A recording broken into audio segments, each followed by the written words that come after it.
Bienvenue dans So et Joe, le podcast où tout le monde a son histoire. Bienvenue dans So et Joe, le podcast où on explore les parcours, les doutes, les chutes et les renaissances. Ici, on s'intéresse à ce qui se cache derrière la médaille, derrière la performance, derrière le succès. Aujourd'hui, on reçoit un artiste dont le parcours est une véritable métamorphose. Il a traversé plusieurs univers, le patinage artistique, les spectacles internationaux, la chorégraphie, le cirque, les sangles aériennes. 5 métiers, 5 vies, une seule arme artistique. Et aujourd'hui, il touche la France entière avec son passage dans la France à incroyable talent. On est très heureux d'accueillir Thomas Rochelet. Merci de me recevoir. Bonjour à tous les deux. Salut. On aime commencer par une question surprise pour casser un peu la glace et qui ramène toujours à l'humain. Thomas, voilà ta question surprise. Quand ça devient trop intense dans ta vie, vers quoi aimes-tu te retourner?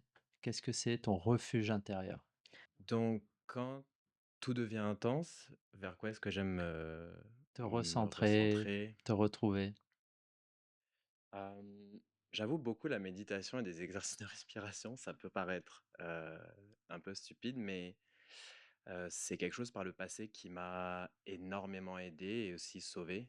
euh, de se recentrer en fait sur ce que je ressens à l'intérieur de mon corps, mes sensations, mon environnement, etc. Et ça me permet de, des fois, gérer, on va dire, des situations où effectivement, bah, il y a beaucoup de choses qui se passent et on est un petit peu comme overwhelmed par l'environnement, quoi, les Ouais. situations. Et sinon, un appel avec mes amis. Enfin, sinon, genre, j'appelle mes amis, puis je suis comme, ça va pas, faut qu'on parle. Et du coup, après ça, oui. Forcément. Ça a toujours été comme ça ou tu t'es découvert au fur et à mesure de ta vie? Non, j'ai découvert au fur et à mesure de ma vie. euh, Parce qu'avant, j'étais beaucoup la personne vers lesquelles les gens se tournaient quand ils avaient, par exemple, des problèmes ou qui se sentaient pas bien, etc., pour parler. Et puis, en fait, depuis quelques années, donc, bah, en fait, depuis le Covid, qui a changé énormément de choses dans ma vie, en fait, ça a été du coup l'inverse. Et c'est là où j'ai découvert, bah, du coup, beaucoup tout ce qui est justement méditation, respiration, etc. Et aussi le fait de me confier, moi, plus à mes amis, d'être beaucoup plus vulnérable, en fait, bah, ça m'a aidé à me guérir. Bah, tout simplement parce qu'avant, je m'ouvrais pas vraiment, de peur justement de paraître un peu plus, bah, de pas paraître aussi fort, entre guillemets, Mm. que ce que je laissais bah, paraître. Alors qu'en fait, bah, on est tous humains, on a tous des sentiments et puis bah, des failles. Et Ouais. puis voilà. Donc c'est vraiment le Covid qui a fait un déclic, c'est ça? Ouais, vraiment. Ouais, ça prend souvent un déclic pour comme voir, remettre en question et tout ça. Mais en fait, je considère vraiment que ma vie, à l'heure d'aujourd'hui, elle est coupée en deux. C'est-à-dire qu'il y a un mois de avant le Covid et il y a un mois de après le Covid. Euh, ouais. Thomas 2.0. Thomas 2.0. C'est ça. Bon, on va commencer. Tu as commencé le patinage à 10 ans. Donc c'est déjà un âge où il y a déjà pas mal de patineurs qui sont au niveau compétition. Mais qu'est-ce qui t'a attiré vers la glace? Euh, donc avant la glace, je faisais du patinage à roulettes, euh, qui est un sport vraiment peu connu en France. Et en fait, tout simplement, le club dans lequel je pratiquais a brûlé, littéralement. Enfin, le club a littéralement brûlé, était en feu. Ok. Dans la salle où le gymnase où on s'entraînait. Fait que du coup, ben, le club a fermé en lui-même. Et donc, du jour au lendemain, j'avais plus mon sport. Et puis, ma mère, elle me demandait un peu ce que je voulais faire. Et moi, j'ai dit, bah, moi, j'aime bien quand ça glisse et que ça va vite. Puis elle a fait un peu des recherches du coup sur ce qui se trouve aux alentours et c'est là qu'on est tombé donc sur la patinoire de d'Amarie Lélis et où ma mère elle m'a dit bah écoute il y a du patinage artistique donc sur glace qui existe, c'est un peu similaire au patinage à roulettes, est-ce que tu veux essayer? Donc elle m'a emmené là-bas pour faire une séance d'essai. Je suis monté sur piste, j'ai fait un tour de piste à pleine vitesse, je me suis dit ah mais en fait c'est hyper facile. Je savais pas freiner, je suis revenu vers la barrière Oh, en espérant me dire bon bah la barrière va m'arrêter. J'ai rebondi dessus, Et puis je suis parti la tête en arrière et je me suis ouvert le crâne. Oh my God. Ma première entraîneur, elle m'a ramassé, comme j'avais la tête en sang, et puis elle m'amène dans les vestiaires, ma mère vient en panique, moi je suis comme, mais j'adore, en fait, je vais y retourner, genre complètement inconscient. Et, euh, et peut-être que c'est cette chute-là qui a entraîné beaucoup de choses après.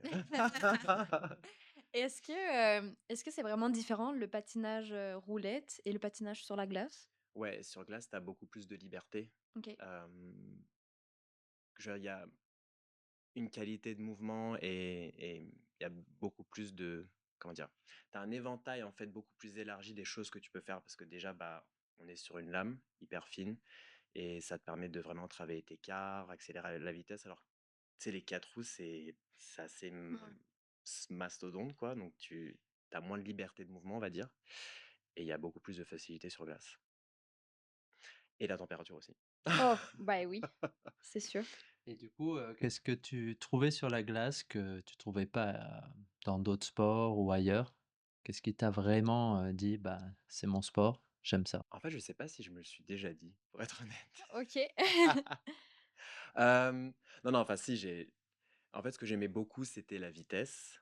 Euh, c'est un peu cette espèce de sensation de voler. Genre, ça paraît un peu cliché, tu vois, quand t'es patineur, mais je pense que vous le ressentez, enfin, vous l'avez ressenti, vous le ressentez Ouais. encore.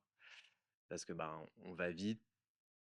Si on est bon patineur, on regarde pas en bas, donc du coup, on voit pas ses pieds, donc t'as vraiment l'impression ouais, de juste être en train de voler, et puis tu sens le vent frais sur ta peau. Et puis, bah, en fait, non, c'est quand tu t'aperçois que, en fait, tu as envie d'y retourner le lendemain et que ça te manque, et que tu as juste envie que le week-end y passe parce que tu as envie de recommencer ton cours le lundi de patin, que tu as hâte que l'école se termine, que bah, c'est là où je me dis, bon, c'est quelque chose que probablement j'aime bien pour le Ouais. moment. Tu montes vite au niveau national, en individuel. Comment tu vivais la pression, les entraînements, la rigueur à cet âge-là? Mais j'étais assez feignant, je dois avouer, Ok. parce que j'ai une discussion en fait avec Émilie, qui était bah, du coup mon premier entraîneur, il n'y a pas si longtemps. Puis on reparlait, en fait, justement, on a fait un peu un espèce de throwback sur quand j'ai commencé. Puis elle m'a dit, mais en fait, tu étais rempli de qualité, parce que bah, tu as réussi à sauter hyper vite, genre, comme tu étais bon en pirouette, etc. Mais elle a dit, en fait, tu bossais pas. Et moi, je me rappelle pas à cette époque-là que je ne bossais pas. Pour moi, j'avais l'impression de travailler, tu vois, mais bon, apparemment pas assez. Et je pense que quand on est plus petit, ben, on se rend pas trop compte. Euh, et puis c'est juste, en fait, bah, mes parents, ils étaient là, enfin ma mère surtout pour me ramener sur terre, en fait. Si je commençais un petit peu à trop comme Divaguer. m'enflammer ou divaguer, genre elle me remettait sur le droit chemin, puis elle disait attends, t'arrêtes, et puis tu te reconcentres, et on reste humble. Je paye pas pour rien tes cours de patin, là. Ouais, c'est ça. Est-ce qu'il y a un moment où tu t'es dit, bah, ce sport, il va changer ma vie? Euh, je me voyais pas à l'époque ma vie sans patin. Donc je sais pas si ça répond un peu à la question. Oui, oui, c'est ça. Euh, mais déjà, je détestais la compétition. Vraiment, comme j'étais pas bon parce qu'en fait, je gérais pas du tout mon stress comme il fallait. Est-ce que c'est parce qu'on nous avait pas appris à gérer le stress ou parce que bah, j'avais déjà un côté un peu plus artistique qu'en compétition, bah, c'est quand même très codé et puis on n'a pas non plus toujours l'occasion d'exprimer bah, vraiment qui on est, quoi. T'aurais dû faire de la danse sur glace. Tu sais que toi, tu m'aurais posé la question si jamais tu pouvais retourner dès le début et Ouais. recommencer un sport, et ben pour vrai, j'aurais pris soit la danse sur glace, du ballet Ouais. ou de la gymnastique. Ah ouais? Ok. Ouais, vraiment. Parce que en fait, bah, c'est tellement beau. Et en fait, je me rends compte que je suis fan et amoureux de ce qui est beau, enfin de ce qui est esthétique, de ce qui est de l'art en fait. Et genre quand je vois vous les danseurs patiner, enfin c'est genre pour moi c'est un show à chaque fois. Genre tu sais, ça me fait des frissons et genre c'est. En fait, j'ai envie d'être vous. Tu voudrais dire qu'en fait, dans le patinage artistique, c'est peut-être plus technique que artistique? Ouais, parce que bah les sauts, je veux dire, ça reste quand même. J'ai l'impression que même si tu as une technique qui est quand même quasi parfaite, c'est jamais sûr à 100%. Puis tu sais, tu as toujours la pression d'eux, puis il suffit que ton épaule, elle soit un petit peu trop en arrière, pas bien placé, puis ces genres-là, ça change tout. Et je trouve que tu es trop concentré sur ça, alors que si jamais il y avait vraiment que le patinage, bah, je pourrais me concentrer que ce qui se passe sur mes pieds, tu vois, et vraiment, genre, comment est-ce que je bouge mon Ouais. corps, comment est-ce que je vais interagir avec les juges, le public, etc. Alors que pour ma part, moi, je me concentrais trop sur la partie technique et du coup, plus du tout sur la partie artistique. Alors que tu vois, en danse, c'est vous mélangez toute la partie technique du patinage, qui est genre, pour ma part, encore plus dur que les sauts, je pense, parce que d'avoir des vrais quarts, c'est dur. C'est des bonnes quarts, c'est hyper dur. C'est pas le même travail. C'est, C'est dur aussi de sauter, hein. J'ai essayé, puis je suis pas Oui, capable. mais vous avez vraiment, tu vois, tout ce travail d'interprétation aussi derrière. En fait, vous, c'est vraiment une, euh, une catégorie, enfin, qui est complète, Ouais. parce que vous y mettez toute l'interprétation, vous y mettez toute la technique, vous y mettez genre vraiment un esthétisme que je trouve absolument magnifique, tu vois, et que moi, je trouvais pas en compétition en tant que patineur individuel et de couple. Après, t'arrivais pas à trouver en fait ton côté artistique Ouais. dans ta technique, parce que maintenant, je trouve quand même que les disciplines d'expression dans le patinage, ça a tellement évolué Oui.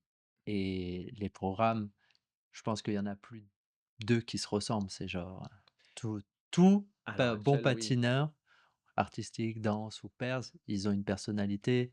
Enfin, au haut niveau, je trouve que ça a tellement évolué. Bah, si tu prends le cas de Kevin Amos, par exemple, waouh! Oui. Ce Mais il c'est un alien, tu vois ce que je veux dire? ouais, c'est un âne. Enfin, je dis ça dans le bon Ouais, sens du ouais, terme. ouais, ouais. C'est comme Mais il y a que un patineur comme ça sur. Mais je vais dire, à mon époque, c'était pas encore développé comme ça l'est aujourd'hui. Mmh. Donc effectivement, si j'avais une vision à l'époque de me dire ah bah ça pourrait peut-être évoluer comme ça, bah peut-être je me serais accroché un peu plus ou j'aurais été un peu plus motivé. Mais en tout cas moi de ce que je pouvais percevoir de mes je sais plus quel âge j'avais entre de mes 15 ans, bah c'était en fait je m'ennuyais. Mmh. Oui, toi, tu aurais aimé avoir les cours de danse, de théâtre, de C'est tous ces ça. trucs-là pour vraiment faire ressortir ton côté émotionnel, Ouais. artistique et tout ça. Tu Et, aurais dû faire de la danse. mais c'est ça. Et tu vois, ça, le truc, c'est que je m'en suis rendu compte euh, en grandissant et aussi en commençant à faire des spectacles où je me suis dit, ah bah en fait. Et sauf qu'à l'époque, bah, déjà, je savais même pas qu'on pouvait faire des spectacles.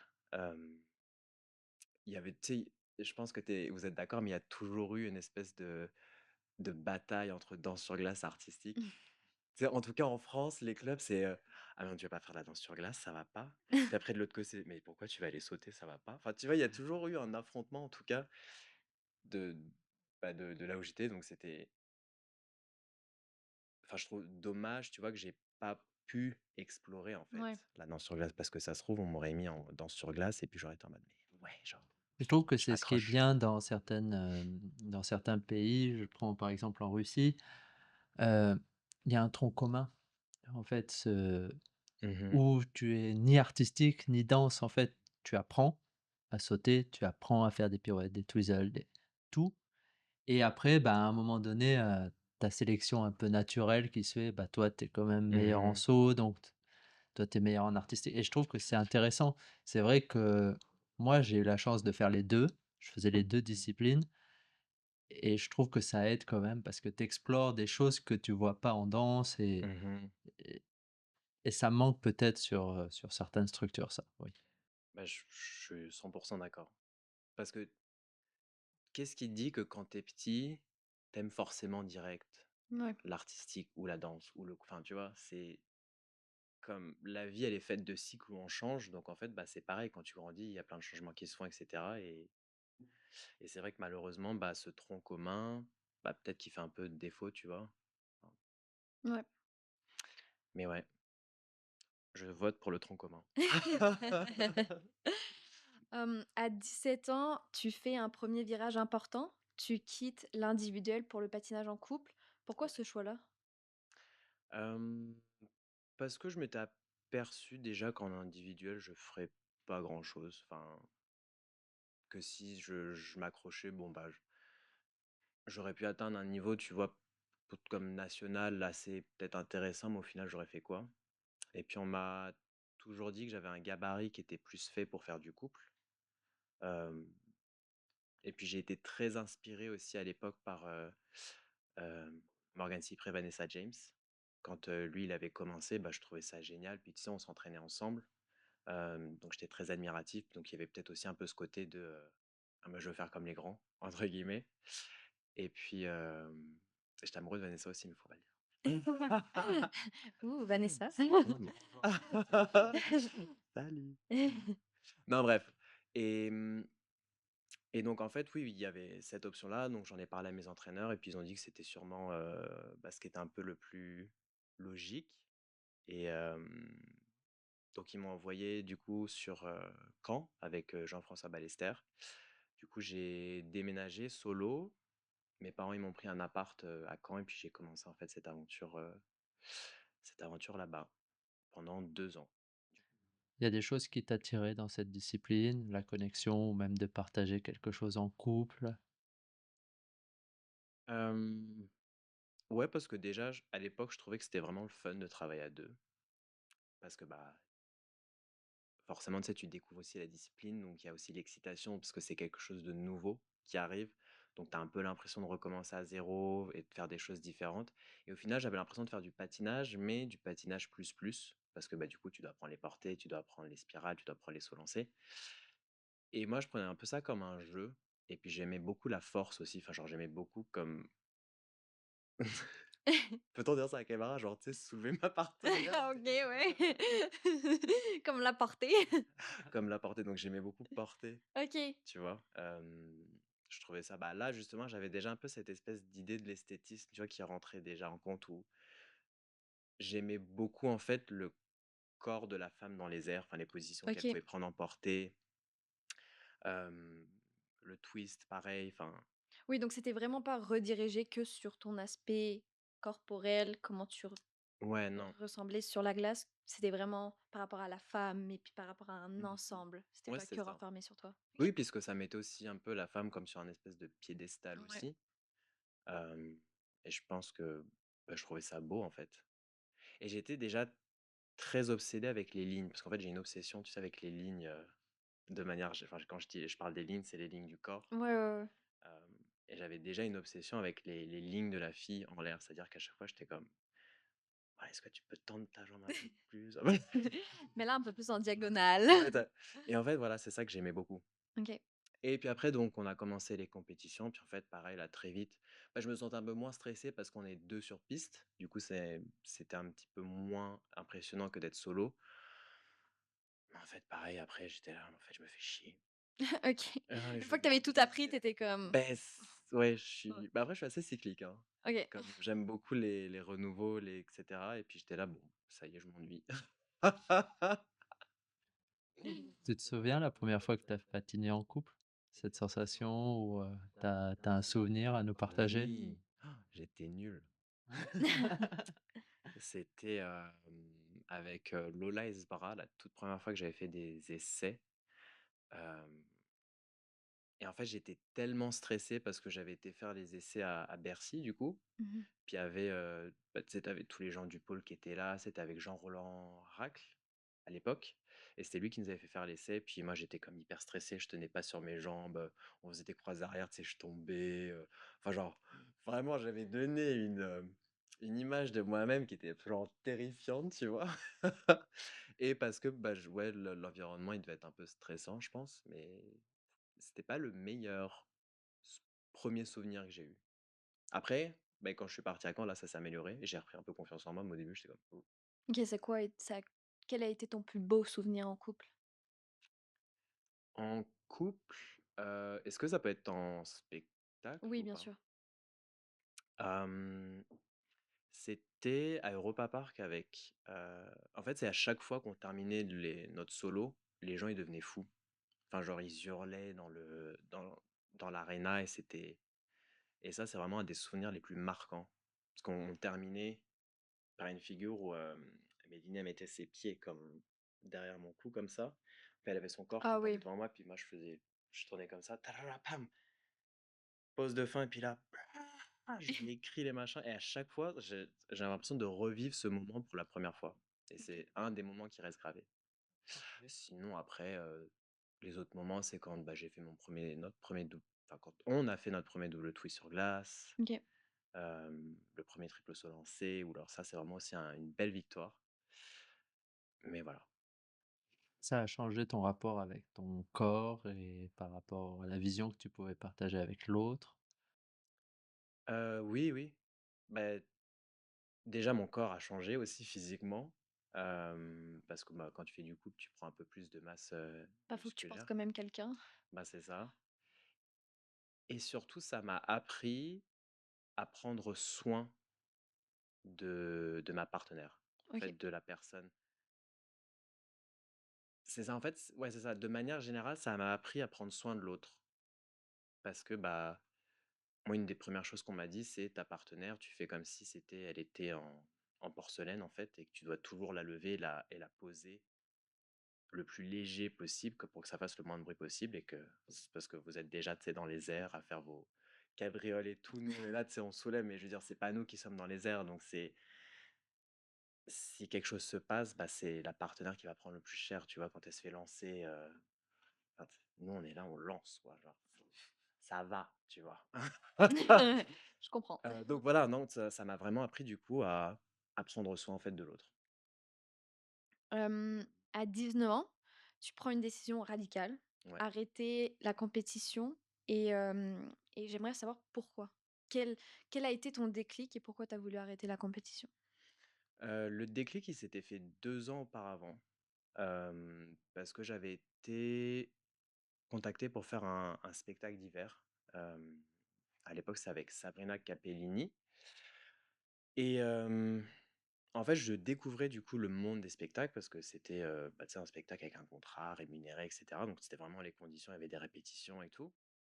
Et je me rappelle avoir appelé ma mère un soir pendant les répétitions. Genre, le spectacle avait même pas commencé, mais moi j'étais comme putain, c'est trop bien. Genre, en fait, j'adorais passer 8 heures par jour dans la salle de répétition. J'étais comme, même, tu vois, parce qu'il y a beaucoup de patineurs qui se plaignent des maux de pied, ça se dit? Des mots de pied? Mal de pied? Quand t'as mal au pied? Ah, ouais, quand tu as mal Ouais, aux du mal pieds. de pied. Ouais. Des mots, Des des mots de maux de pied. pied. C'est un nouveau mot, c'est peut-être canadien. Donc, ils se plaignent du mal au pied pendant les répétitions, mais en fait, moi, j'adorais justement cette douleur peut-être, je suis un peu ça, mais OK. bref, donc je me sentais bien en fait dans cet environnement-là sur tous les aspects. Et donc, j'ai appelé ma mère en lui disant, mais maman, en fait, c'est ce que je veux faire, les spectacles, j'adore, je veux faire ça. Puis alors, ma mère, évidemment, en panique parce qu'à ce moment-là, j'avais pas mon bac. Je venais d'arrêter le patinage individuel. Enfin, genre, beaucoup de changements. Donc, elle me disait, oui, oui, continue, passe ton bac, continue encore. Et puis, elle pensait pas, je pense, à l'époque, que j'allais persister en fait dans cette voie-là. Donc, le déclic, il est arrivé 2 ans auparavant, mes 19 ans. Et puis après, en fait, j'ai fait donc une compète internationale en couple, qui s'est comme en soi plutôt bien passée. Mais je me suis rendu compte, comme ce que je te disais tout à l'heure, c'est que je m'embêtais en fait, je m'ennuyais, et puis j'aimais pas ce truc de me retrouver devant les juges. Et j'étais comme bah. Et puis, donc en fait, avec ma partenaire, on s'est séparés en janvier du coup 2015, c'est ça, 2015. Et puis après, on a commencé, du coup, je me suis associé avec Mélinée Abéchian, qui à l'époque était une de mes amies très proches. Et on s'est associés, puis 2 mois après, on partait à Europa Park, du coup, faire notre premier spectacle. Et ça a été 2 mois terribles parce qu'en fait, on était, tu sais, en transition entre, on arrête la compétition, puis le début d'une nouvelle vie. Enfin, genre, c'était un peu comme. Mais voilà, après, ça s'est bien passé. Comment tu arrivé à parce que alors comment ça se passe? Pour les spectacles, tu dois trouver une partenaire qui, elle aussi, veut faire des spectacles ou alors c'est au spectacle quand tu arrives, tu as une partenaire qui t'est donnée? Tu arrives avec ta partenaire. OK. Ça peut arriver sur des très rares occasions que si par exemple tu pars en remplacement pour remplacer par exemple un patineur de couple qui est déjà avec une fille, qu'on te dise bon je t'envoie sur tel contrat et tu vas patiner avec telle fille, mais ça reste quand même assez rare. Souvent tu arrives avec ton partenaire OK. ou ta partenaire. C'est surtout qu'à l'époque, c'était quand même pas très développé ça. Tu dû aller les chercher les contrats ou, comment ça s'est passé? On est venu te voir pour te dire: «Ben, nous on Est-ce est que tu as passé intéressés». comme un casting? Ben, en fait, on nous avait dit à l'époque, parce que nous, on connaissait rien, enfin, on sortait de la compétition, on était là, on savait même pas qu'on pouvait vivre des spectacles à ce moment-là. Je t'avoue que moi non plus. Moi non plus, je sais même pas comment ça se passe. Ok. J'ai jamais, oui, on a déjà fait des galas ou après des compétitions, tout ça, mais Sur je n'ai invitation. jamais été invitée à un spectacle Hmm. ou je me suis jamais dit: «Oh bah, pourquoi pas aller à un spectacle?» Ok. donc je sais vraiment pas du tout comment ça se passe. Bah après, je pense que il y a quand même deux mondes dans les spectacles de patinage, parce que du coup, tu as le monde de Europa Park, Leader Nice, les bateaux, etc. Puis bah, le monde des spectacles, où, par exemple, quand tu sais, tu pars sur des tournées au Japon, Art on Artonize. Ice, etc., où ça, c'est vraiment sur invitation. OK.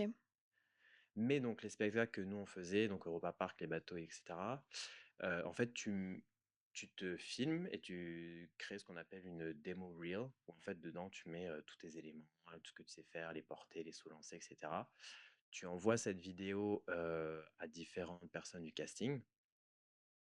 Et puis après, en fonction des besoins qu'ils ont, des rôles qu'ils pensent qu'ils peuvent t'aller, etc., et ben, ils te dispatchent sur... OK. là, je parle par exemple sur les bateaux, genre sur tel ou tel bateau, sur tel ou tel rôle. Et nous, à Europa Park, donc pareil, on avait envoyé une vidéo donc d'audition. Et puis, on a été accepté genre 2 semaines, une semaine après. Enfin, c'était très, très rapide. OK. Et puis en plus, j'ai regardé, parce que du coup, tu sais, je l'ai encore cette vidéo, je dis, mais à quel moment tu nous embauches? Est-ce que ça vous fait ça des fois, tu sais, tu te vois, genre, patiner il y a 10 ans, puis t'es comme, mais Ouais. j'ai réussi avec ça. Moi, avant mon accident, enfin non, après mon accident, je m'étais regardée avant mon accident, comment je patinais, puis maintenant, Hmm. puis j'étais comme: «Oh my god, mais je patinais tellement mal! Comment j'ai fait pour être en qualification à la deuxième danse au championnat du monde?» J'étais comme: «What?» Alors qu'en fait, c'était déjà Alors que extrêmement bien. ouais, c'est ça. Ouais, parce que ça évolue en permanence, en fait. Et je pense que même le niveau des spectacles, on en parlait avec Olivia la dernière fois. En fait, les règles du jeu, elles évoluent en permanence. Donc le niveau, il Ouais. devient de plus en plus haut et on s'adapte sans même se rendre compte, en fait, de ça, je pense. Et puis tu vois, par exemple typique, Holiday on Ice, à l'époque, les filles, c'était quoi? Quand tu étais principale, il fallait que tu aies double axel et un triple, éventuellement. Genre maintenant, genre la principale de Holiday on Ice, ça fait tous les triples. Mmh. Donc, Ouais, c'est plus compliqué. Je pense que c'est... même l'accès post-compétition, compétiteur, ça les intéresse d'aller faire des shows comme Holiday Hmm. ou et je pense que c'était peut-être pas le cas avant. Le spectacle avait peut-être une mauvaise image Ouais. avant. Je Ah, pense totalement. C'était très plus que jugé. maintenant. Mais même moi, je parle en tant que bah, expérience. C'est vrai qu'au début, quand on te dit que tu peux faire des spectacles de patinage, tu sais, toi, tu veux un peu le truc où tu vas faire l'arbre, tu sais, dans un coin où c'est un truc pas très sérieux, etc. Alors qu'en fait, pas du tout. C'est vraiment un monde qui est quand même relativement à part. Mais, et en fait, tu te crées après une identité et une personnalité dans ce monde-là. Enfin, c'est un peu... Bon, alors évidemment, si tu arrives et que tu es champion olympique et que tu veux faire des spectacles, bah, tout le monde te connaît, tu vois, donc tu pas besoin de... Ouais. Oui, mais c'est alors, Mais les gens, je sais ils perçoivent comme c'est dégradant, tu Oui. sais? Bah, il y peut-être a... à une époque, mais maintenant je pense que c'est différent et je pense que c'est pas forcément parce que tu es champion olympique que tu seras choisi Ça, c'est sûr. sur certains, je Ouais. pense, critères. Je pense que c'est pas du tout ton titre qui fait, c'est les qualités que tu vas pouvoir amener au show. Puis J'ai cette impression maintenant. c'est surtout que si t'es champion olympique et tu vas à un show, Bah, déjà, ça coûte cher. bah, c'est qu'en fait, déjà, tu prétends à un certain salaire. Mmh. Mais effectivement, il faut avoir des qualités d'interprétation parce que, imagine, tu es champion olympique, mais bon, au niveau interprétation, bah, tu sais, tu donnes rien. Ouais. Ça reste du spectacle et le public, lui, il s'en fout éperdument De la technique. de la technique. Eux, lui, ce qu'il veut, c'est être diverti. Et le public est diverti bah, justement quand tu interagis avec lui, quand tu bah, as des qualités d'interprétation. Comme moi, je le suis en vous regardant à la danse sur glace, tu vois. Puis après, on le regarde lui, performer, puis on se dit: «Mais en fait, on est nul à côté de lui». Comme son corps, il a tellement des belles lignes, puis nous, on est comme ça devant la la caméra. C'est trop différent. Ouais, je sais pas. Tu te souviens la première fois où tu t'es dit: «C'est bon, je sais ce que je veux faire du spectacle»? Bah, donc du coup, oui, c'était, ce fameux soir après la répétition que j'ai appelé ma mère, où j'étais sorti parce qu'on dormait, c'était un peu chelou parce qu'on était tous dans un même appartement et genre il y avait des lits partout dans l'appartement, enfin on dormait, enfin c'était un peu C'est anyways, une autre époque. C'est une c'est une autre secte. époque. Une secte, pardon. Une secte. Non, attends. Bien joué. C'est une. Nickel! Bien celle-là. On se la réutiliser. Et coupé. Oh my god, je parle plus. Mais non, non, oui, c'est vrai que c'est des choses où à l'heure actuelle, je pense plus que ça se ferait. Bon bref, Ouais. anyways. Donc j'étais sorti dans le couloir, puis et c'est là donc que j'ai appelé ma mère. Et puis, donc comme je disais tout à l'heure, j'avais senti qu'elle était pas vraiment pour, quoi, qu'elle était pas vraiment d'accord. Mais moi, j'étais comme, de toute façon, je te donne pas le choix. Ouais. Je vais pas dire, mais dans ma tête, j'étais là, ouais, mais de toute façon, c'est ce que je veux faire. Est-ce que Donc, t'étais majeur ou pas encore? j'avais 17 ans. Ouais, t'étais presque. Ouais, presque Donc c'est majeur. là où tu défies ta mère et tu dis non, je suis majeure, je fais ce que je veux maintenant. Ouais. Puis surtout que moi, tu sais, je sais pas si ça vous arrive aussi, mais est-ce que votre crise d'adolescence, vous l'avez faite plus tard que la normale? Ou est-ce que vous avez fait une crise d'adolescence tout court? Je sais pas si j'ai une crise d'adolescence parce que moi je suis. C'est en permanence. Elle a encore. Ah, Hey! C'est pour ça qu'elle se rend pas compte. Non. ça aussi. Je pense. Je peux partir s'il vous plaît? Non, reste, s'il te plaît. OK. Moi, j'ai eu mon premier appartement à 14 ans. J'habitais seule. Ma famille était à Paris, moi, j'étais à Villard-de-Lans. Du coup, je pense que j'ai pas eu cette période où je pouvais faire ma crise, d'adolescence parce que j'ai tout de suite dû, c'est apprendre à vivre seule, à faire les tâches ménagères et tout ça. Je pense que j'ai eu ma crise d'adolescence, quand je suis arrivée au Canada et que Mmh. là, je dépensais des fortunes avec la carte de maman, ici au Canada et que j'avais mes folies et tout ça et après mon accident, bah, en fait, c'est depuis cette dernière année où que j'ai vraiment comme je me suis posée, puis je fais vraiment attention à mes dépenses. Mmh. J'ai plus la carte de maman, du On coup, devient bah, responsable. c'est ça. Donc je pense que j'en ai eu une, mais vraiment, vraiment plus tard. OK, bah, ouais, c'est ça. Tu l'as pas faite comme, on va dire, un adolescent qui le fait vers, quoi, c'est 14-15 ans à peu près? Crise Peut-être d'adolescent? 12, ça commence Plus à tôt? 12. Je pense que ça commence plus à 12 ans. Bon, Voilà. chacun a. Mais donc toi, tu l'as faite il y a quoi? Bah, du coup, il y a 3-4 ans à peu J'avais près? 18, ouais, c'est ça. Bah, pareil, moi je l'ai fait donc à, 19 ans. OK. Quand du coup je suis parti de chez moi officiellement pour la première fois pour Mmh. aller en Allemagne, du coup pour commencer les spectacles, où là, bah, en fait, tu te rends compte que tout d'un coup, tu as ton indépendance financière, que tu as plus tes coachs qui sont derrière toi pour te cadrer, te dire: «Tu peux pas faire ça, tes parents pareil, tu dépends plus de personne» et puis alors là, ah bah, là, c'est la fiesta là! C'est terrible, terrible. Quand je repense des fois, genre à l'année que j'ai passée, donc cette première année de spectacle, déjà je me dis: «Comment est-ce que je suis encore en vie?» Ouais. et de et de 2, je me dis: «Mais surtout, mais c'était tellement stupide d'avoir fait ça». Bah, après je me dis: «Est-ce qu'il faut peut-être passer par là ou pas?» Je ne sais pas. Ouais, mais c'est quand même des expériences, tu feras pas ça à 50 ans, là. Non, Tout dépendamment de ce que tu as fait, là, je sais pas, mais comme moi, je me dis ce que j'ai fait à. on en parlera off caméra. Ouais, c'est ça. C'est à mon tour? Ouais, c'est à toi. OK. Tu pars avec Holiday on Ice, des compagnies de croisière Europa Park à 19 ans, si je me trompe pas. Mmh mh. Tu découvres la vie de tournée. Quel est le souvenir le plus puissant de cette période? Mmh, je pense ça serait Holiday on Ice parce qu'on joue dans des arénas. En Allemagne, c'est des arénas qui sont immenses, qui peuvent avoir jusqu'à compter, je crois, 20 000 personnes à peu près. Donc, on est vraiment sur des mastodontes. Et en fait, d'arriver sur scène, puis juste de lever les yeux, puis en fait, tu vois que tu as du public. Genre, tu les vois même pas derrière là. Ils sont là, 360, ouais. puis genre, ça passe tout devant. Puis en fait, tu sais, t'as l'impression que tu vois même pas le fond, tellement c'est haut et tellement il y en a. Bah déjà, tu te sens tout petit. Oh oui. C'est hyper impressionnant et puis après, bah, c'est juste, en fait, aussi hyper gratifiant de pouvoir te dire que tu te produis devant, bah, 20 000 personnes et qui sont venues pour, pas me voir, mais je veux dire voir le spectacle et que, beh, toi, tu as la chance de représenter ta compagnie et surtout de leur donner de répondre, en fait, à leurs attentes. Mmh. Parce que je veux dire le public qui vient voir Holiday on Ice, bah, en général, c'est un public de connaisseurs qui suivent le spectacle depuis des années et cetera. Bien que maintenant ils essaient vraiment d'élargir pour toucher un peu une audience, beaucoup plus généralisée, mais anyways. Donc c'était ça. C'était vraiment genre me retrouver devant cette mer de gens, enfin c'est même un océan et puis après, bah, tu fais ton truc et tu vois, par contre, bizarrement, j'ai jamais été stressé sur scène. Ah oui? OK. Jamais, jamais, jamais.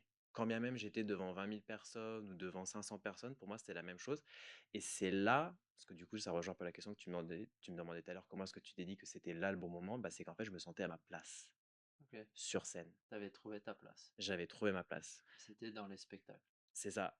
Avant de rentrer sur scène, genre, je suis terrifié. Même là, à l'heure d'aujourd'hui, et je dirais même peut-être plus en cirque parce que du coup, tu es dans les airs, donc il y a le Ouais. facteur de potentiellement vomir. Ouais. Bref, mais c'est que non, non, donc avant de rentrer sur scène, bah, pareil, tu sais, tu l'adrénaline, enfin, genre, c'est horrible, mais en même temps, tu l'excitation, enfin, genre, c'est vraiment un mix. Bah, je pense que pour vous, en compétition, c'est C'est la ça, même chose, quoi. oui, je pense que c'est assez similaire. C'est un mix de tout, tu vois. Est-ce que quand tu arrives sur scène pour faire ta performance, est-ce que tu es renfermé dans ta bulle, puis tu as l'impression d'être seul sur la glace quand il y a la musique? Enfin, là, je parle de la glace, mais il y a aussi le cirque, Mm. on va en parler après. Mais est-ce que tu as l'impression d'être seul ou tu arrives à voir qu'il y a plein de gens qui te retournent et puis tu arrives à leur donner tout ça? Non, je suis dans ma bulle. Ouais. Mm, encore plus en aérien, parce que là, tu dois. Ben, en fait, tu as beaucoup plus de risques aussi qui rentrent en compte, et tu as moins de façons de te sauver que sur glace.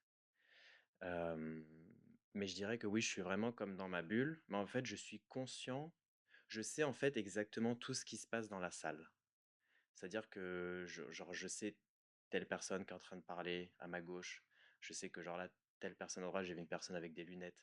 En fait, je suis vraiment genre conscient de tout ce qu'il y a, mais genre je suis dans ma bulle. Et puis après, de cette bulle, j'arrive à projeter justement bah, les émotions que je veux. Mmh. Mais je dirais plus que je suis plus renfermé en cirque qu'en patinage. En patinage, j'étais vraiment beaucoup plus ouvert, genre vraiment aller vers le public, les regarder, faire des petits regards et tout, que là, c'est, pour moi en tout cas, le numéro que je fais en ce moment, il est beaucoup plus genre intime. Et du coup, c'est je vous invite plus Ouais. à venir avec moi dans cet univers. Bah, je pense, c'est un peu, là, je décris un peu aussi au monastère, parce que Oui, ce qu'on a vu, ouais, c'est complètement ça. C'est on c'est... te regarde, on cherche pas à en prendre plein les yeux, Mhm. on vit le moment avec toi et je pense que c'est un peu ça qui est moi je connaissais pas du tout et que je trouve vraiment beau avec toi, c'est que on ressent les émotions. En fait, on arrive à capter, je pense, le moment que tu as envie de nous donner. Bah, genre là, ce que tu me dis, c'est littéralement le plus beau compliment, tu vois, que tu pourrais faire parce que c'est. Bah, tu sais, je parlais beaucoup d'artistry, de émotion depuis tout à l'heure et c'est bah, ça, justement, genre te faire ressentir ce que moi, là, je ressens sur scène. Puis parce qu'aussi, c'est un numéro qui raconte un peu une. Où j'ai mis en fait des émotions personnelles dedans pour le créer. Il y a une histoire. Il y a vraiment une histoire et du coup, le fait que tu le ressentes, que tu ressentes les émotions, bah, genre, c'est. Ah Pour bah moi, ça vaut plus que. c'était incroyable parce que le cadre en plus, c'était dans une église. Mm. Bah, il y avait la lumière blanche, t'avais ton t'étais en hauteur, en blanc en plus, ça faisait vraiment, hop là, Jésus-Christ descend. Ben, C'était non, c'était vraiment très, très beau, je me souviens. ah bah merci. Est-ce que tu performes pour toi ou tu performes pour les autres? Quand tu es ton dans dans ton spectacle, comme moi, je me souviens qu'il y a une partie de moi, il y a un moment où je performais pour moi parce que j'aimais ça, danser sur la glace et tout ça. Puis il y a d'autres moments où je performais pour les gens parce que j'avais vraiment envie de leur montrer mon histoire. Toi, qu'est-ce que c'est? En patinage, je performais pour les autres. Mmh. Et en cirque, je performe plus pour moi-même. OK. Alors évidemment, tu sais, quand tu as le wow factor à la fin, c'est le dernier élément où tout le monde commence à devenir, à devenir fou. Bah, là, du coup, je rentre un peu plus avec le public. Mais de base, c'est vraiment plus comme je veux vraiment raconter une histoire. Et du coup, je pense que je suis obligé de le faire un peu plus comme, pas de manière personnelle, du coup, de performer plus pour moi-même. Ouais.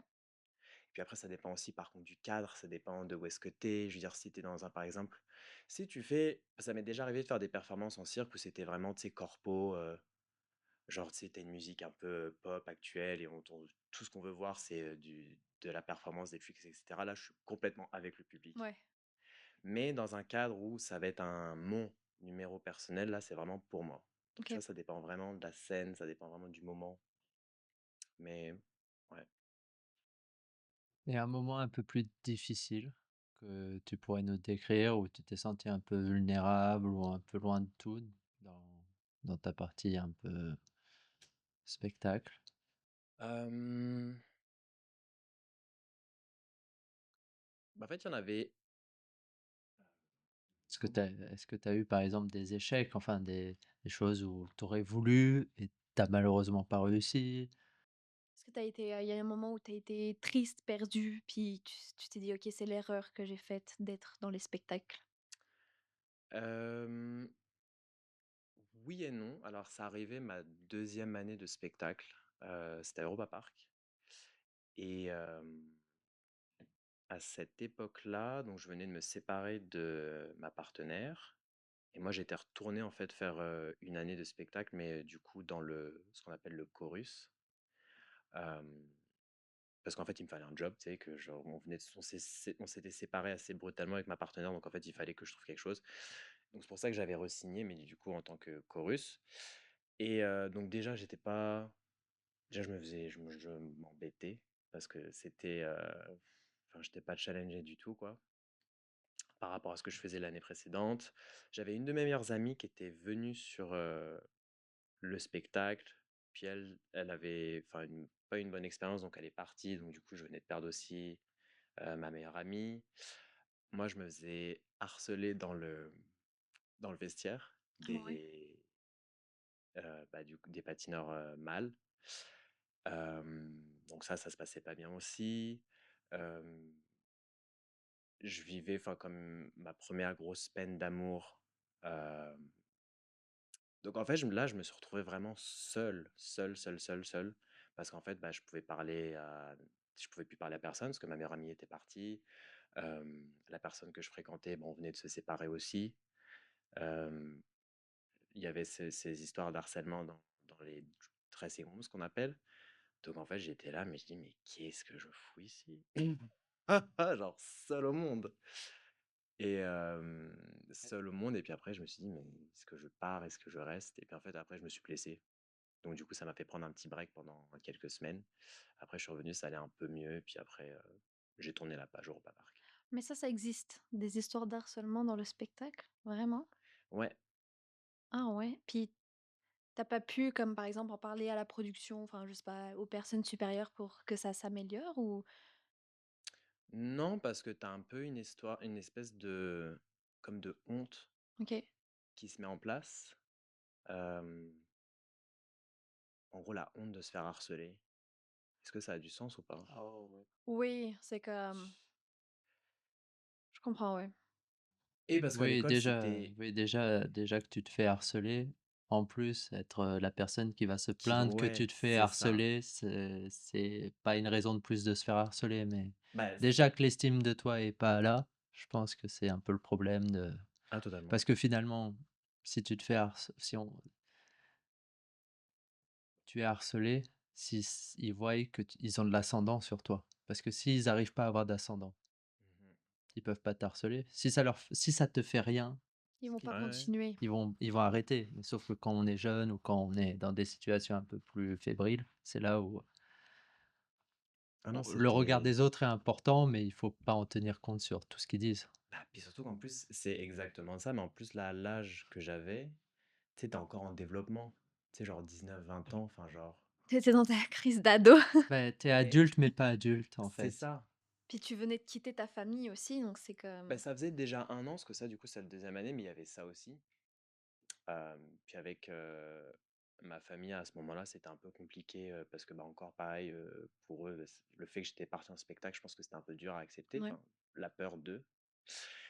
Et puis en fait, ouais, dans le vestiaire, c'était comment dire, c'était un artiste en fait qui était même pas patineur, qui était ce Vous qu'on appelle, partagez tous les mêmes, vestiaires, c'est ça? ben, c'était vestiaire mâle et vestiaire Ouais. femelle, donc dans le vestiaire mâle. Ouais, mâles et Genre mâle femelles. carrément pas. Vestiaire des hommes.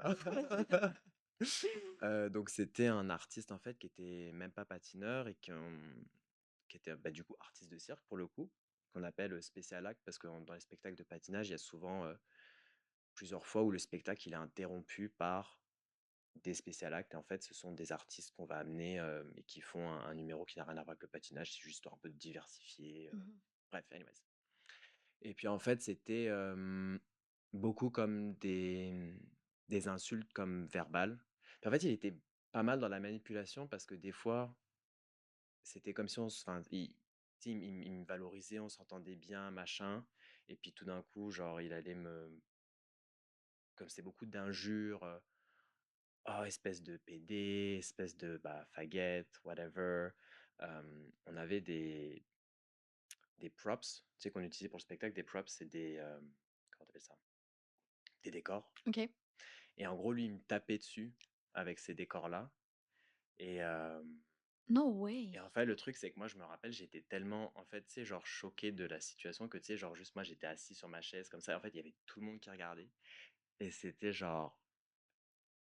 Et en fait, personne ne disait rien, tu vois. Et ça me faisait, en fait, me sentir bah, extrêmement seul. Bah, déjà, en plus, c'était douloureux, genre. Bah oui. Déjà. Et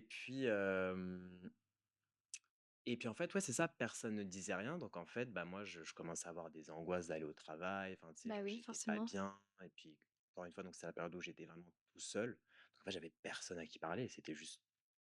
Et puis, en plus, je vivais des choses personnelles, des changements personnels qui faisaient que, bah, c'était un peu bizarre, tu vois, déjà, ils étaient un peu bizarres à accepter pour moi-même. Et puis, au final, bah, d'avoir à subir ça chaque jour, c'était juste un enfer, tu vois. Je sais pas comment t'as fait pour continuer. Et bah, en fait, tu te mets un peu dans une espèce de. Tu sais, comme les chevaux, ils ont des caches Ouais, pour les yeux. pour les yeux, là, puis du coup, ils voient pas ce qu'il y a sur les côtés. Bah, moi, c'était un peu pareil. C'était une visière, je crois qu'on appelle ça. Moi, je sais plus comment dire. Mais Ouais. bref, en Ouais, tout cas, bah, pilote automatique, tu pilote démarrais, automatique, et puis tu subissais, tu rentrais à la maison. c'est ça.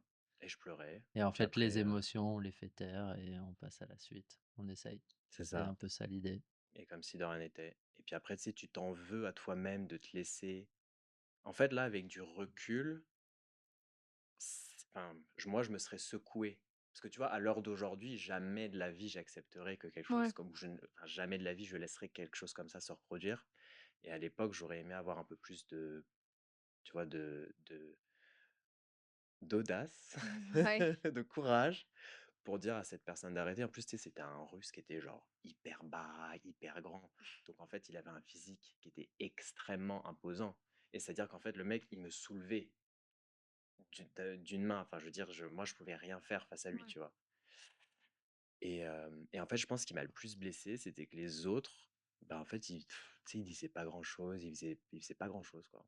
Mais c'est fou, tu es quand même dans un environnement où tu vois, tu vas, c'est ton travail, tu vas faire du spectacle pour ton travail, tu es payé, tu es rémunéré. Et, et comme tu arrives en face de personnes comme ça qui t'harcèlent, c'est comme. Ah ouais. Tu sais, en général, on dit ça au harcèlement, c'est les jeunes, 12 ans, 14 ans, tu sais, Mhm. dans la cour d'école ou whatever. Mais là, c'est vraiment, t'as 19 ans, t'es dans un vestiaire parce que t'es là pour travailler, puis tu te fais harceler. C'est quand même assez. On s'imagine pas vraiment que ça peut. Moi, je m'imaginais pas que ça pouvait arriver Ah dans les ben moi non vestiaires de plus. spectacle. Non, mais on voit bien, on en revient toujours un peu au même, qu'on voit bien, par exemple, le regard des autres. Même, j'avais lu une étude où tu vois une agression dans le métro, Hmm. combien de gens il y a qui vont réagir à cette agression pour aller aider quelqu'un? Il y en a pas tant, en fait. Non. C'est exactement ce que tu décris. En fait, tout le monde savait, tout le monde voyait, Ouais. mais personne réagissait.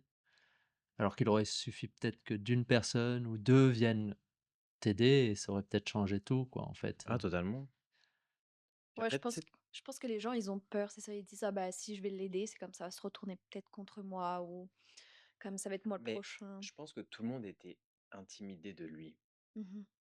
enfin de cette personne, parce que justement, vu qu'il avait un physique qui était extrêmement imposant et qui faisait littéralement ce qu'il voulait euh, au travail, parce que tu sais, c'était un peu le genre de personne qui arrive, parce qu'ils performaient tous les deux sur une espèce de podium que les stage staff avançaient au milieu de la glace. Et puis, tu sais, à chaque fois, il était en mode, tu sais, regardez le podium avant, puis ah, le podium, il est pas bien nettoyé là. Si quelqu'un peut avoir avec un chiffon, faire en sorte que, alors qu'au final, sa performance, ça dépendait pas trop de ce qui enfin, Ouais. je veux dire, c'est pas parce qu'il y avait un petit peu de poussière ou un petit peu de truc machin que ça allait changer ou des traces de doigts, tu vois? Que ça allait changer, donc c'était pour vous donner un peu le goût, de comment il était, puis extrêmement homophobe, tenir des propos, qu'en fait, j'avais l'impression de retourner au collège Bah ouais. et comme ce que tu disais, je reviens à ce que tu dis tout à l'heure quand tu disais que tu savais pas que ça existait, mais moi je savais pas que ça pouvait exister dans les spectacles. Ouais. Parce que pour moi, les spectacles, c'était un peu, tu sais, un peu l'arc-en-ciel, fait le pays des bisounours, machin, enfin, tu sais, sexe, drogue and rock'n'roll, comme on dit, mais genre non, mais tu vois ce que je veux dire ou Oh pas? yeah! Et puis, en fait, pas du tout.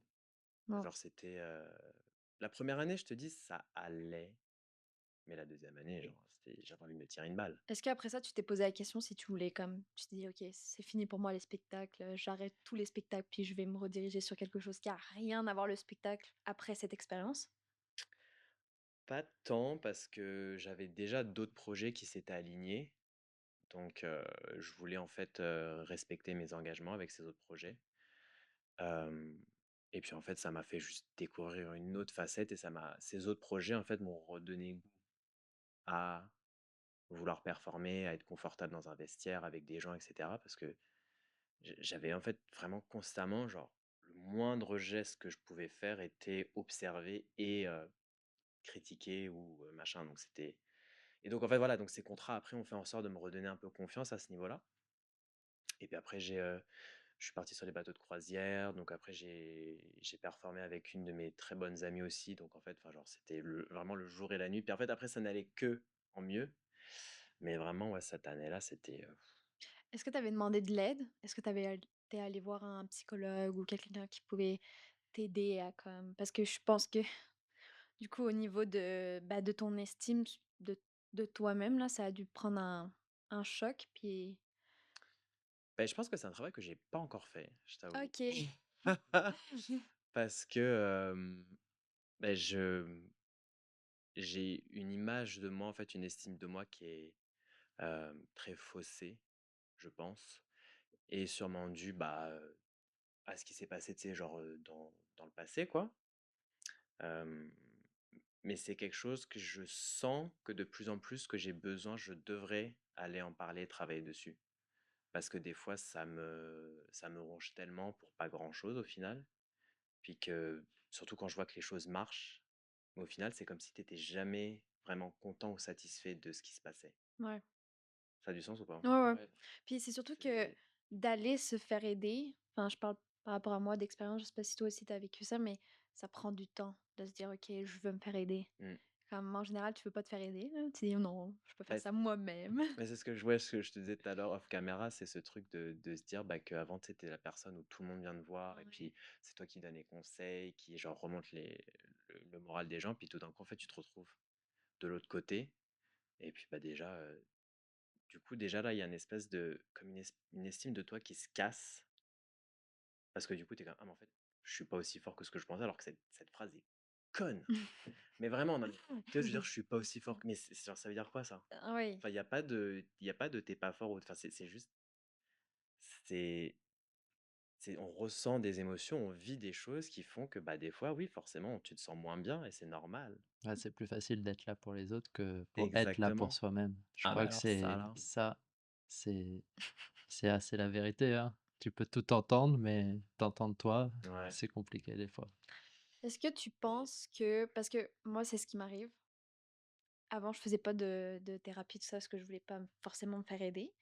Et du coup, j'essayais d'être tout le temps être occupée, tu sais, d'avoir mmh, du travail. Je faisais plusieurs travails en même temps pour comme jamais être seule moi-même dans une pièce pour éviter que je me mette à pleurer ou que je repense à ces mmh PTSD ou des trucs du passé. Est-ce que toi aussi, tu penses que tu es dans ce cas-là? Je l'étais Ok. jusque bah, donc du coup, jusqu'à cet arrêt pendant le confinement, où là, genre, bah, effectivement, ce que tu décris, c'est que tu es toujours, tu une vie à 100 à l'heure et puis, ce qui fait qu'au final, tu n'as pas le temps de te poser, tu n'as pas le temps de t'écouter, tu n'as pas le temps de ressentir vraiment ce qui se passe dans ton corps, alors que pourtant tu sens que tu pas bien. Parce que tu t'épuises aussi. Mais parce que tu t'épuises tellement et Donc, c'est comme si tu essayais de compenser, en fait, mais au final, ça te rattrape un jour ou l'autre, hein, Ouais. que ça te rattrape à 20 ans, que ça te rattrape à 30 ans, 40, enfin, c'est un moment, ça va ressortir. C'est une accumulation, tu sais, c'est comme vraiment si c'est un ressort que tu compresses au maximum, mais une fois le ressort, après, il fait... Ouais. Et alors, ça pète. Et bah, moi, c'est ce qui m'est arrivé du coup pendant le confinement, où bah, pareil, j'avais cette vie à 100 à l'heure. Et puis donc du jour au lendemain, bah, comme tout le monde sait, tout est à l'arrêt. Et en fait, donc du jour au lendemain, bah, je retourne chez mes parents, je retrouve une vie. En fait, je retrouve pas de vie. Parce qu'en fait, ma vie n'existait plus. Mmh. Cette vie, tu sais, j'étais en spectacle tout le temps, en tournée. Il y avait une adrénaline qui était constante. Et puis au final, du jour au lendemain, il n'y a plus rien. Donc en fait, je je savais pas comment vivre dans le normal. Ça a du sens ou pas? Non, oui, oui, complètement. Oui, oui. Quand j'ai arrêté le patin, c'est ça.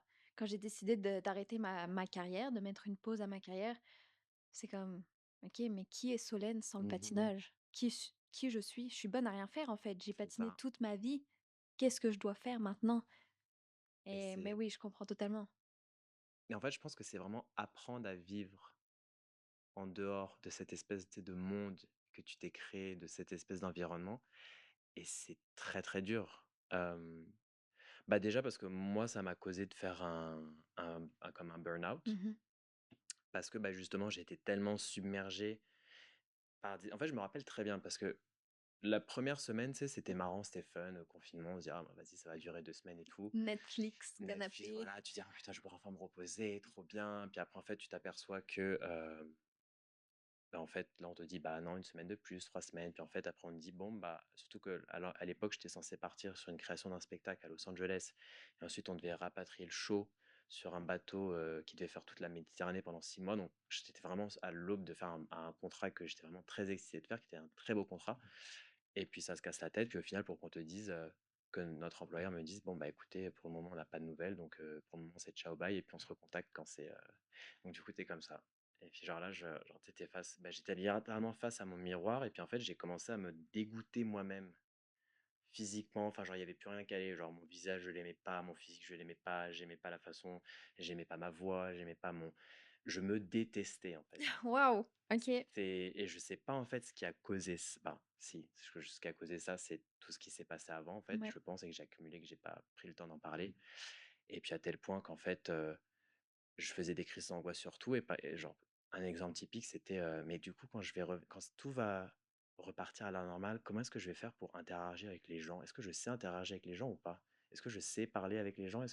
Mais des trucs, j'étais là, mais ça va pas. Et en fait, donc crise d'angoisse sur crise d'angoisse, etc. Et puis après, bah, t'as tout ton monde s'effondre, etc. Genre, t'es dans une solitude extrême.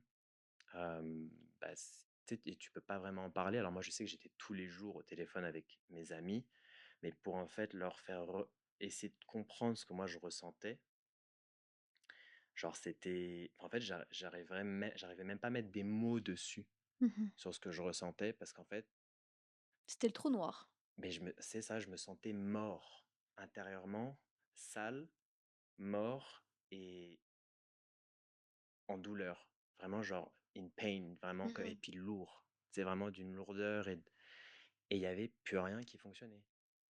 C'était genre, ouais. Ouais, donc pendant le Covid, tout s'est arrêté. Comment t'as fait pour, te relever de ça? Mmh, De cette partie-là, de toi? beh, donc c'est là où justement parce qu'en fait, il fallait que je trouve des moyens en fait, bah, du coup de me calmer. Et donc j'ai un peu fait des recherches, et cetera sur internet et puis, bah, là, ils me sortent, le yoga, la méditation, les exercices de respiration et moi je suis encore: «Mais c'est quoi ces âneries?» Parce que tu vois, genre une toute personne lambda, dès que tu lui parles de méditation, de respiration, la personne va te dire, enfin, ça va te prendre un peu pour un zébulon, genre, ouais, ou puis alors, tu sais, pour un baba cool, genre peace and love, whatever. Ouais, Ouais, spirituel, tous les trucs spirituel, comme alors ça. qu'en fait, C'est tout basique. c'est tout basique, hein, on est sur s'asseoir, respirer. C'est aussi simple que ça. Et en fait, non, donc du coup, Hem, j'ai découvert ça et ça m'a en fait aidé à revenir dans mon corps et à ressentir en fait, et accepter de ressentir chaque partie de mon corps. Je sais pas si ça a du sens. Oui. Parce que quand j'étais dans cette espèce de trou noir, mal-être, etc., je pouvais pas en fait me voir, me sentir, et j'étais plus à l'aise en fait avec moi-même tout simplement. Oui, tu te détachais de ton corps, en Ouais, fait, c'est petit à ça. petit. Et en fait, donc là, genre, j'ai réappris à l'apprivoiser, à rentrer dedans, à me sentir à l'aise, etc. Et puis, je me suis aperçu que, bah, du coup, d'en faire, parce que j'en faisais matin et soir, et je me suis aperçu qu'en fait, ça me faisait revenir à la vie, littéralement. Et qu'en fait, petit à petit, bah, je commençais à revoir les couleurs, genre ne serait-ce que du ciel, tu vois, genre admirer un ciel bleu, c'est tout con, hein. Mais, ou alors marcher en forêt, puis tu sais, genre voir la couleur verte des feuilles, Mmh. ou alors les odeurs aussi sont revenues. OK. Parce qu'en fait, tout était parti. Tout ce qui, parce que, tu sais, par exemple, des fois, ça peut être con, hein, mais quand il pleut, tu sais, l'odeur La pluie. de la pluie sur l'herbe mouillée, bah, genre, de base, moi, c'était quelque chose, c'est des odeurs, ça te fait sentir bien, ça te fait sentir cosy, whatever, et que là, il n'y avait plus rien. Tout était, genre, devenu plat, insipide, blanc, sans couleur, sans saveur.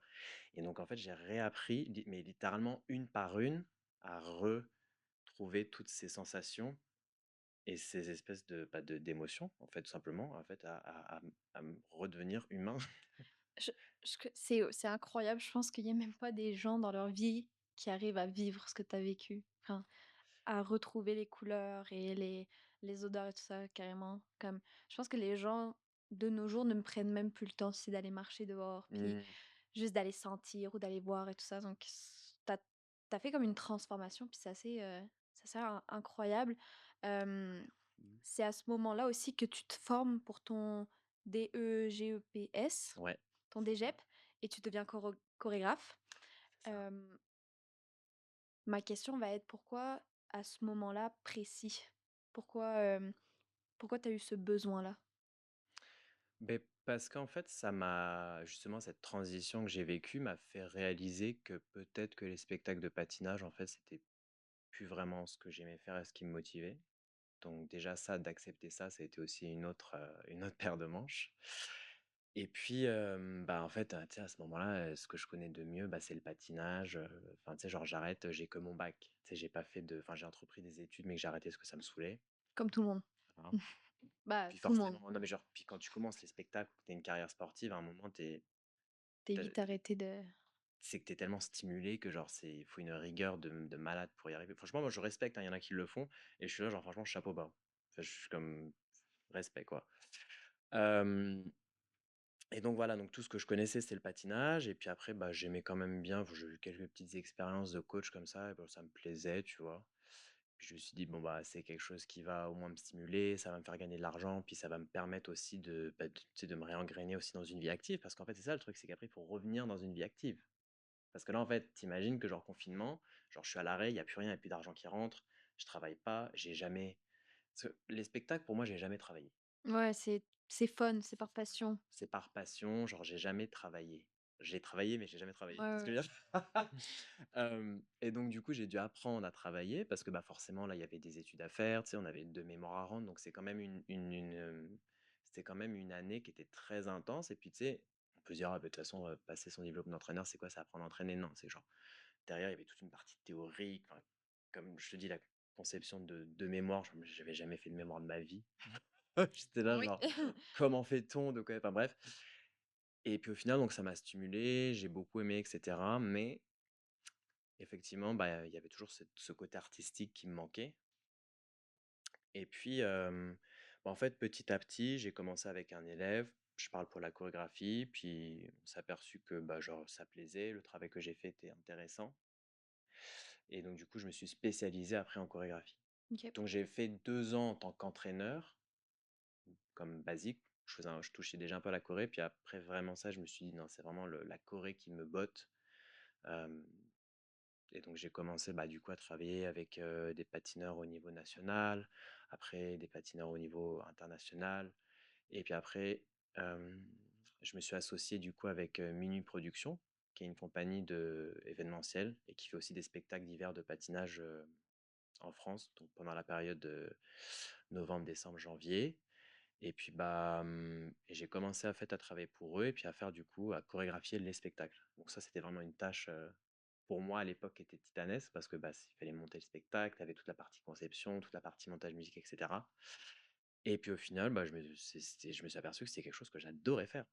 C'est fou parce que tu as été la personne qui fait le spectacle, puis après tu es passé Oui. par la personne qui crée le spectacle. Donc Ouais. vraiment 2 expériences, tu as pu avoir comme les 2 backstage des 2 choses, j'ai envie de dire. Mmh, Quand tu es devenue chorégraphe, tu étais spécialisée en, par exemple, contemporain ou est-ce que tu avais une spécialisation? C'était quoi ton style à toi? moi, je venais beaucoup du monde du spectacle un peu plus «cabaret» entre guillemets, parce que Lido Nice, enfin, même les bateaux Europa Park et cetera, c'est tous les harnais pour les filles, un peu ce que tu veux en fait, un peu, hein, comme un espèce de Lido ou un Moulin Rouge mais sur glace, Ouais. entre guillemets. Donc j'étais beaucoup plus spécialisé dans ce mouvement vers ce mouvement artistique et puis j'ai commencé à développer le contemporain, bah, assez récemment en fait. Mais c'est vrai qu'au début, c'était très, ça respectait beaucoup les codes en fait du cabaret et de certaines poses ou certains mouvements qu'on faisait. OK. Donc, mais là après oui, il y a un moment tu t'aperçois, bah, que tu peux pas faire que ça et que tu es obligé, bah, du coup de te diversifier et puis que le contemporain, bah, ça apporte aussi, quand même une liberté de mouvement un peu plus variée, je trouve que de rester, tu sais, genre, dans du classique ou du Ouais. cabaret ou du Qu'est-ce que la chorégraphie a révélé chez toi? T'as une nouvelle sensibilité, de la maturité, de l'expérience? l'expérience, je dirais et puis, bah, la créativité, en fait. Parce que j'avais beaucoup d'idées dans la tête, mais le fait de pouvoir les appliquer, hem, ça m'a fait aussi prendre confiance en moi sur certaines choses. Me dire: «Ah mais en fait, au final, bon, bah, je suis quand même capable de faire ça». Parce que tu sais, je te rappelle qu'on est toujours un peu dans le Ouais. voilà. Hem et puis donc au final de prendre conscience que genre ça peut marcher et que, beh, potentiellement si on me redemande, ça veut dire que les gens sont assez satisfaits de ce que je fais, parce que les gens changent très vite aussi. Oui. De chorégraphe, ça faut le savoir. Hem et puis, hem et puis surtout en fait, pour les patineurs de compétition, de retravailler avec eux d'année en année, c'est que tu les vois en fait, évoluer. Donc ils évoluent techniquement, ils évoluent aussi artistiquement et du coup, il y a certains patineurs chez qui maintenant je retrouve «ma patte» entre guillemets Mmh. et ça me rend heureux de les voir évoluer dans ce sens-là et puis, ouais Oui, tu de laisses comme quelque chose ouais quelque chez chose, l'athlète. Et puis ça de se fait dire que briller. ouais, c'est ça. Alors après, ça fait, une fleur que les gens ils aiment ou ils aiment pas, hein, tu vois? Genre il y en a Oui. pour tous les goûts, genre je suis totalement conscient que, bah, il y a certaines personnes qui n'aiment pas ce que je fais et que tu vois? C'est correct. C'est Bah, le enfin, principal, c'est que toi, tu aimes ce que tu fais. mais c Comme dans tout, de des fois. toute façon. Des Dans fois. tout, des fois, mais dans tout, oui, c'est ça. C'est vraiment tant que tu le fais avec le cœur et que parce qu'en fait, si tu commences à te forcer à faire les choses, bah, ça devient insipide, en fait et on retombe dans l'ennui et moi, c'est ce que je veux éviter à tout prix, en fait, c'est retomber dans l'ennui. T'as trop été dans l'ennui pour retomber dedans. Beh, ouais, je sais pas, je C'est vraiment le mot de la vidéo, l'ennui. l'ennui ma vie est ennuyeuse. Ah, je pense pas en ce Non, moment, ouais. non, non, non, je rigole, mais je veux dire, c'est en fait, non, c'est que quand je m'ennuie, je change, c'est surtout ça le truc, Ouais, c'est que c'est cyclique. C'est que j'attends pas 10 ans de me dire: «Ah, je me suis tellement» non, c'est genre en mode si je m'ennuie 1 an, ça dégage. au moins OK, c'est clair. ouais, ouais. Tu l'air plutôt assez carré à ce niveau-là. Bah, j'ose espérer que je le suis, parce qu'après tu sais, je reste quand même conscient de pas mal de choses aussi, parce que je sais que, bah, physiquement, t'es pas éternel non plus et cetera, mais donc faut faire attention à ça aussi. Mais, puis surtout faire attention de pas tout envoyer valser sans penser aux conséquences que ça peut avoir. Donc c'est-à-dire que si, par exemple, quand je fais mes transitions, à chaque fois, c'est que je fais en sorte que ça soit, que la partie d'avant soit rangée pour que je puisse passer à une autre chose et tu vois ce que je veux dire ou pas? Ouais, tu laisses pas des portes ouvertes. Non, Tu refermes la porte derrière toi pour passer à c'est ça. une autre étape de ta vie ou quelque chose un autre projet. Exactement. En parlant de projet, à 27 ans, nouveau virage, Encore un. quitte la glace pour les sangles aériennes. Pourquoi cette discipline? Pourquoi ce geste vertical? Oh, c'est une belle question. C'est juste verdi. Qui l'a écrite? On travaille. On travaille, hein, Et on a pris combien de temps? On a mis 2 heures la dernière fois pour 2 ou 3 heures pour ton interview. On était on prépare nos interviews. alors, Merci c'est de nous quoi les remarquer. questions? Ah non, mais j'adore. Euh, le cirque, il a toujours été présent dans ma vie, parce que quand j'étais petit, mon père, il nous amenait voir des spectacles de cirque, parce que tu sais, avec son boulot, il avait tu sais, les trucs d'entreprise, là, Des tickets? tickets, ouais. Ouais. Et donc, lui, les tickets qu'il avait, parmi tous les choix, c'était le cirque, et lui, à chaque fois, il choisissait le cirque, euh, qui était du coup pas pour me déplaire, parce qu'en fait, ça se passait aux périodes des fêtes, et en fait, j'avais associé du coup le cirque à la période des fêtes. Donc en fait déjà, la période des fêtes, déjà, c'est ce qu'on attend le plus, avec le plus d'impatience des fois dans l'année, pour certaines personnes, enfin, en tout cas quand tu es plus jeune. Mais là, du coup, moi, ce que j'attendais, c'était le cirque. Parce que je savais que chaque année, on allait aller voir un spectacle à Paris de cirque. Et C'était quoi le nom du cirque? oh, il y a eu Zavata, t'as eu le cirque de Chine, il y a eu Pinder, il y a eu c'est les cirques du monde, Ouais. enfin bref, toutes sortes de cirques, le cirque mexicain. Bon, bref, il y en avait plein. Ouais.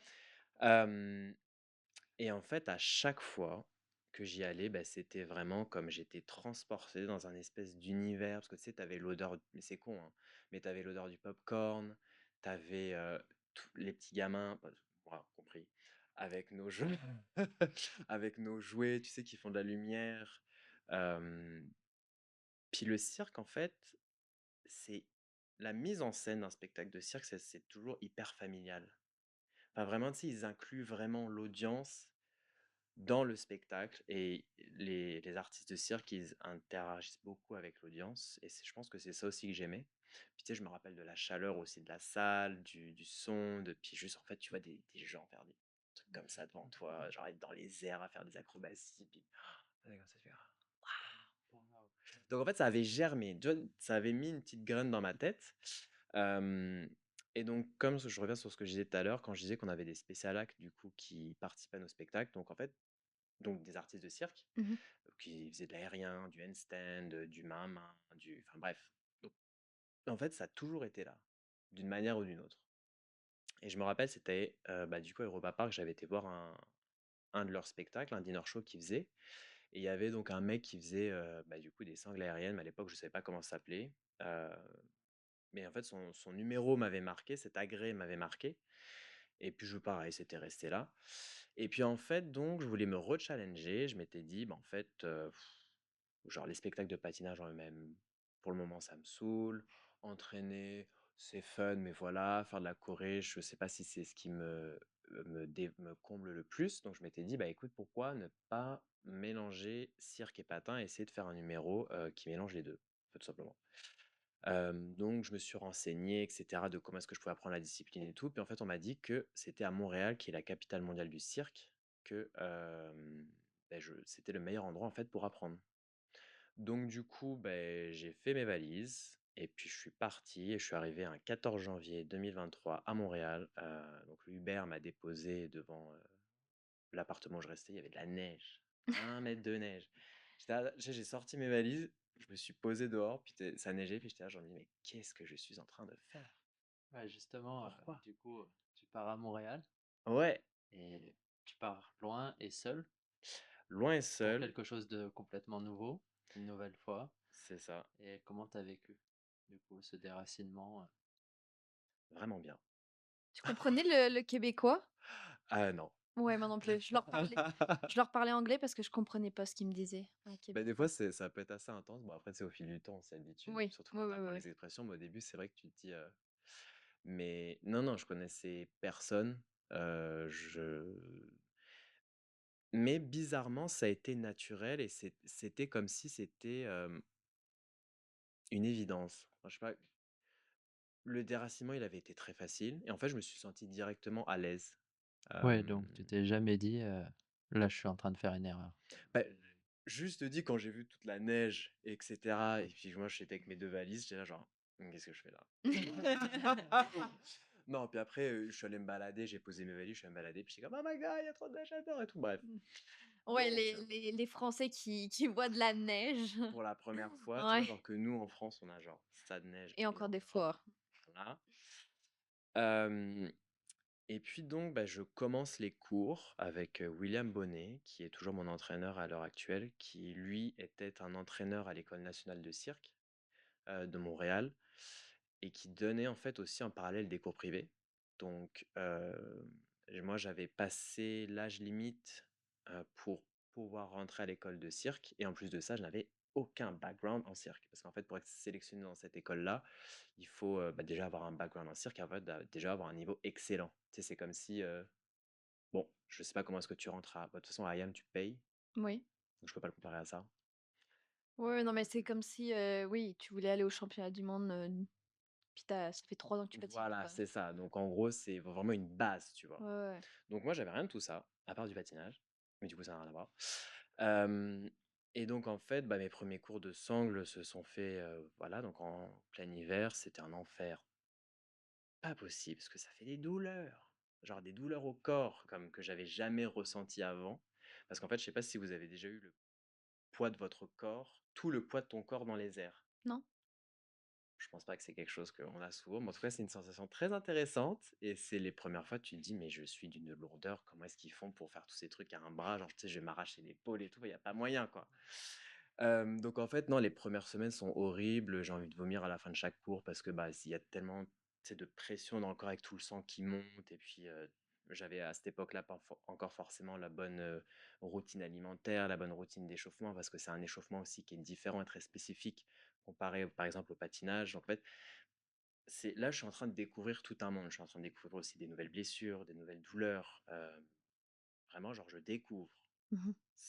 tout ce monde-là. Et puis, donc, mon prof, il était au courant de mon projet avec les patins. Et puis après, quelques semaines, en fait, il a vu que je progressais plutôt bien. Et il m'a dit, enfin, assez rapidement, et il m'a dit, mais dans ce cas-là, pourquoi est-ce que tu lâches pas les patins et tu essaies de te lancer en tant qu'artiste de cirque brut, quoi, tel quel.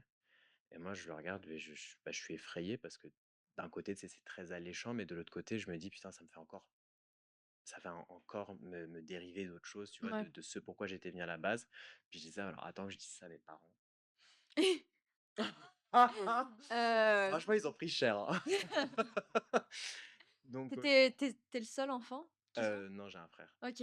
J'espère pas qu'il ait été, Ah non, on est comme complètement opposés. Enfin, lui, il est beaucoup plus dans tout ce qui est le rationnel, les études. ouais, Enfin, il est développeur d'applications mobiles, donc tu sais, c'est très. ouais, OK. Il a pris du côté de mon père, moi j'ai pris du côté de ma mère. Bref. Mais et donc, bah, donc en fait, c'est effrayant parce que du coup, tu commences à un âge qui est pas forcément en fait recommandé pour commencer du coup le cirque parce que c'est pareil que le patinage, c'est des sports qui sont quand même à maturité précoce. Bon, le patinage beaucoup plus que les arts du cirque, mais oui, c'est quelque chose que tu commences normalement quand tu as en dessous de 10 ans, quoi. Ouais. Et puis bah là, moi, je commence ça à 27 ans. Voilà. Donc c'est bah, en fait, on travaille d'arrache-pied et cetera et puis, 1 an et demi après avoir commencé, donc du coup en juin 2024, hem, bah, j'ai été contacté pour participer à un spectacle du Cirque du Soleil, Mmh. à Paris pour la Fashion Week. Donc c'était, bah, un accomplissement en fait en 1 an et demi, enfin c'était dingue. Je veux dire de recevoir ce message et je me dis: «Mais attends, mais c'est réel ou pas?» Bah, c'est après et autant de travail, recevoir comme un cadeau. beh, autant de travail, mais en un laps de temps très court. Donc Ouais. évidemment, c'était un cadeau, tu vois? Puis j'ai fait beaucoup d'exercices de visualisation parce que, bah, le Cirque du Soleil, ça reste depuis, de toute façon, toujours une de mes compagnies, hem, que j'aime le plus au monde, littéralement. Je dis même pas ça parce que c'est enfin, je les aime. L'autre jour, j'ai même regardé, c'est la liste de mes tout premiers abonnés sur Instagram que moi je suivais. Et genre, Cirque du Soleil, il arrivait genre peut-être en 10e position, tu vois. Et OK. je me suis mis sur Instagram genre en 2012, 2013. Enfin bref, donc ils étaient Ouais. toujours là, tu vois. Bref. OK. Et donc voilà, donc de recevoir ce contrat, c'était genre énorme. Et vraiment, un honneur, enfin, comme, tu sais, genre, je marchais dans les studios du cirque, j'étais genre comme ça. Alors, qu'est-ce que je fais? Et c'était trop beau. Et puis le spectacle se passe, et puis après, on continue les entraînements, et puis, vous voulez poser une autre question ou pas? C'est ça, en fait, le cirque est vraiment dans ta vie depuis le tout début Ouais, sans que tu le saches, finalement. c'est ça. C'est vraiment fou. Qu'est-ce que les sangles ont réveillé que la glace n'a pas touché? Euh, Déjà, ça m'a montré que j'étais quelqu'un de extrêmement discipliné. Euh, Ça m'a... en fait, c'est ça. Ça m'a appris la discipline, ça m'a appris la rigueur, ça m'a appris à gérer mes émotions, gérer mes douleurs, Mmh. euh, Est-ce que c'est encore douloureux au jour d'aujourd'hui? tout le temps. Ouais? Ouais. Oh my god. Mais à partir du moment où tu lances ton corps dans les airs, c'est douloureux. Enfin, je veux dire, Je sais de- pas toi, la douleur des pieds, la douleur de ton corps, tu l'air d'aimer ça. non, mais en fait, c'est quelque chose que j'associe au travail. Et en fait, c'est peut-être un peu bête, mais je considère que si je ressens rien, enfin, si j'ai pas mal, ça veut dire que je donne pas assez. Ok. OK. Est-ce que c'est peut-être bête, tu vois, comme raisonnement, mais en tout cas, personnellement, je le vois comme. Parce que, attends, après, il faut aussi travailler de manière intelligente et pas juste travailler pour se faire mal. Enfin, je veux dire, Non, il y a un but il y a un derrière. but derrière, tu Mmh. vois. Donc, en fait, ça, c'est que ça m'a appris aussi à avoir des buts précis et ça m'a appris à. Et puis, en fait, surtout à atteindre mes rêves, mais vraiment les cocher, tu sais, avec une grosse check mark. Euh, Parce qu'il y a des figures que je fais maintenant qu'à l'époque, si en janvier 2023, tu m'aurais dit que je les faisais, je t'aurais dit, mais ça va pas, non? Genre, moi, faire ça? Moi? Hein? Et puis au final, maintenant, je l'ai fait et puis, en fait, je trouve ça génial. Et puis, donc, notamment après, d'autres contrats qui s'en viennent et qui sont, où là, pareil, genre, c'est un gros, ne serait-ce que tu vois, le festival. Si tu m'avais dit que il y a 3 ans, je le ferais 3 ans plus tard, parce que c'est quand même le festival de cirque le plus prestigieux au monde, on pourra en reparler après. Pareil pour la France Incroyable Talent, enfin, c'est des trucs, je t'aurais dit il y a 3 ans, mais c'est impossible. Mais quand même, en tant que personne, je trouve que, bah, tu as un talent. Déjà pour, après 1 an Ah et bah demi, merci. avoir fait le Cirque du Soleil, enfin avoir participé, au Cirque du Soleil, ben, tu sais, il y en a, ils il leur faut 10 ans pour apprendre une Mm, discipline et tu sais? Puis toi, je trouve qu'au niveau même au niveau du patinage, tu as appris très vite au niveau des sauts, tu es arrivé très vite au niveau national. Là, on parle du cirque, tu es arrivé très vite, mm. à un bon niveau du cirque et on va parler de Canada Got Talent. Hem, donc avant d'arriver à Incroyable Talent France, tu as participé à celui du Canada. Ouais. Ma question c'est, est-ce que c'est toi qui as choisi la scène? Est-ce que c'est toi qui as été invité? Pourquoi tu as choisi d'aller à Incroyable Talent Canada? J'avais été contacté sur Instagram par ce qu'ils appellent des talent scouts, parce qu'en fait, ils ont des équipes de personnes qui cherchent des talents à Mmh. travers le monde. Et au début, j'étais hyper réticent parce que je me disais, bon, tu sais, c'est un passage à la télé, donc c'est quand même. En fait, ça peut très bien se passer, comme ça peut très mal se passer. Et puis eux, après, ils ont le pouvoir, en fait, de faire en sorte que. Bon, bref, De gérer ton de image, quoi. gérer l'image et tout. Donc, ça peut. Enfin, c'est très impressionnant au début. Mais je me suis dit, en fait, en plus, à ce moment-là, j'avais rien d'autre. Donc, je m'étais dit, ça me donne un but. Euh, Ça pourra me permettre peut-être de montrer un petit peu, on va dire, ce que je sais faire du coup au Canada. Puis, je me suis dit, en fait, je me disais, j'ai rien à perdre. Peut-être ma dignité. Mais je me suis dit, au pire, je la rattraperai à un moment ou à un autre. Donc, j'y suis allé. Ça a été une très bonne expérience. Il y a juste une petite erreur dans le qu'ils ont réussi à couper au montage et c'est ça, franchement, je remercie le ciel qu'ils ont réussi à la couper parce qu'il y a eu un problème avec le moteur. Et en fait, quand je me suis donc retrouvé sur scène devant les juges, devant les gens, euh, avec mon flying opérateur, en fait, le flying opérateur, c'est celui qui gère en fait derrière le contrôle du moteur, celui qui me descend Descends. et qui me lève. Et en fait, soi-disant que c'est le système qui aurait buggé, mais en fait, je me suis retrouvé tout d'un coup, en fait, suspendu dans les airs. C'est-à-dire que moi, je faisais mon truc au sol, comme ma choré au sol, et puis tout d'un coup, Oh! et puis là, je me suis retrouvé tout en haut. Et Et La puis, panique! une panique. Et T'as puis là, dû je me dis, stresser. qu'est-ce que je fais? Parce qu'en plus, il y a différents styles de sangles, enfin comme de ce que tu fais en sangle, et moi, je fais rien de statique. Tu sais, t'en as, statiquement, ils vont arriver à monter leurs jambes, à faire des machins, des trucs et tout. Moi, je fais que du dynamique. Donc, ce qui fait qu'en fait, en l'air, je ne pouvais rien faire. Donc, du coup, bah, tu sais, ce que tu fais, c'est que tu sais, tu fais un mouvement de bras, tu sais, tu plies un peu tes jambes pour faire genre. Puis après, je l'entends lui gueuler du backstage. Il dit ah, fuck! Mais tellement fort, je me suis dit, bah, alors, tout le monde l'a entendu. Donc là, je me retrouve, je descends, puis tu sais, la musique, elle défile. Moi, enfin, je sens que tous mes cues musicaux, ils sont déjà passés. Enfin, c'est vraiment la pagaille, quoi. Donc, je pars, je fais mon truc, je monte, je fais ma séquence, tu sais, je l'accélère et tout, je redescends, pas là, et là, je fais mon spin final. Et là, je redescends, et là, standing ovation. Et je suis comme, Ouais. waouh, et vous avez rien vu? Et comme, il s'est- Je pense que j'ai regardé la J'ai- vidéo, je pense que c'est la pirouette à la fin qui compte super vite. Alors, je tiens à préciser qu'ils ont fait un montage de zinzin, parce que à aucun moment, la pirouette n'a duré aussi longtemps. Oui, elle a duré super longtemps. Je me disais: «Oh my god, mais il doit être, comme à la fin tu tiens plus debout là, genre je pourrais C'est, jamais tourner aussi longtemps». non, non, ils ont fait un sacré montage. OK, c'était pour cacher le Est-ce truc. que la culture du show est vraiment différente en France qu'au Canada? Comment tu as vécu vraiment cette expérience canadienne du coup? Ben, je veux dire, très bien. Bah, je veux dire, à part ce moment-là qui a été vraiment une phobie sur le moment. Genre, mais je me suis un peu plus senti comme si on était un peu à la chaîne. Ok. Euh, Comme si c'était vraiment Très robotique. très robotique, comme allez, suivant, tadadin, tadadin, toi tu vas là, tu fais ça, ensuite on t'emmène là, machin. Enfin, très, puis après, dès que c'est fini, hop, allez, merci, bonsoir. Alors, tu sais, comme tout s'est très bien passé, hein, il n'y a pas eu de. Mais c'est juste, peut-être j'ai trouvé ça un peu moins humain, tu vois. Ouais. Euh, Alors que, bah, justement, avec La France a un incroyable talent, il y a toute une équipe derrière. Bon, comme on voit pas et qu'on n'imagine pas, mais tous les gens sont extrêmement gentils, adorables, hyper attentionnés. Enfin, et tu sais, tu te sens vraiment choyé, et en sécurité, et on prend soin de toi, etc.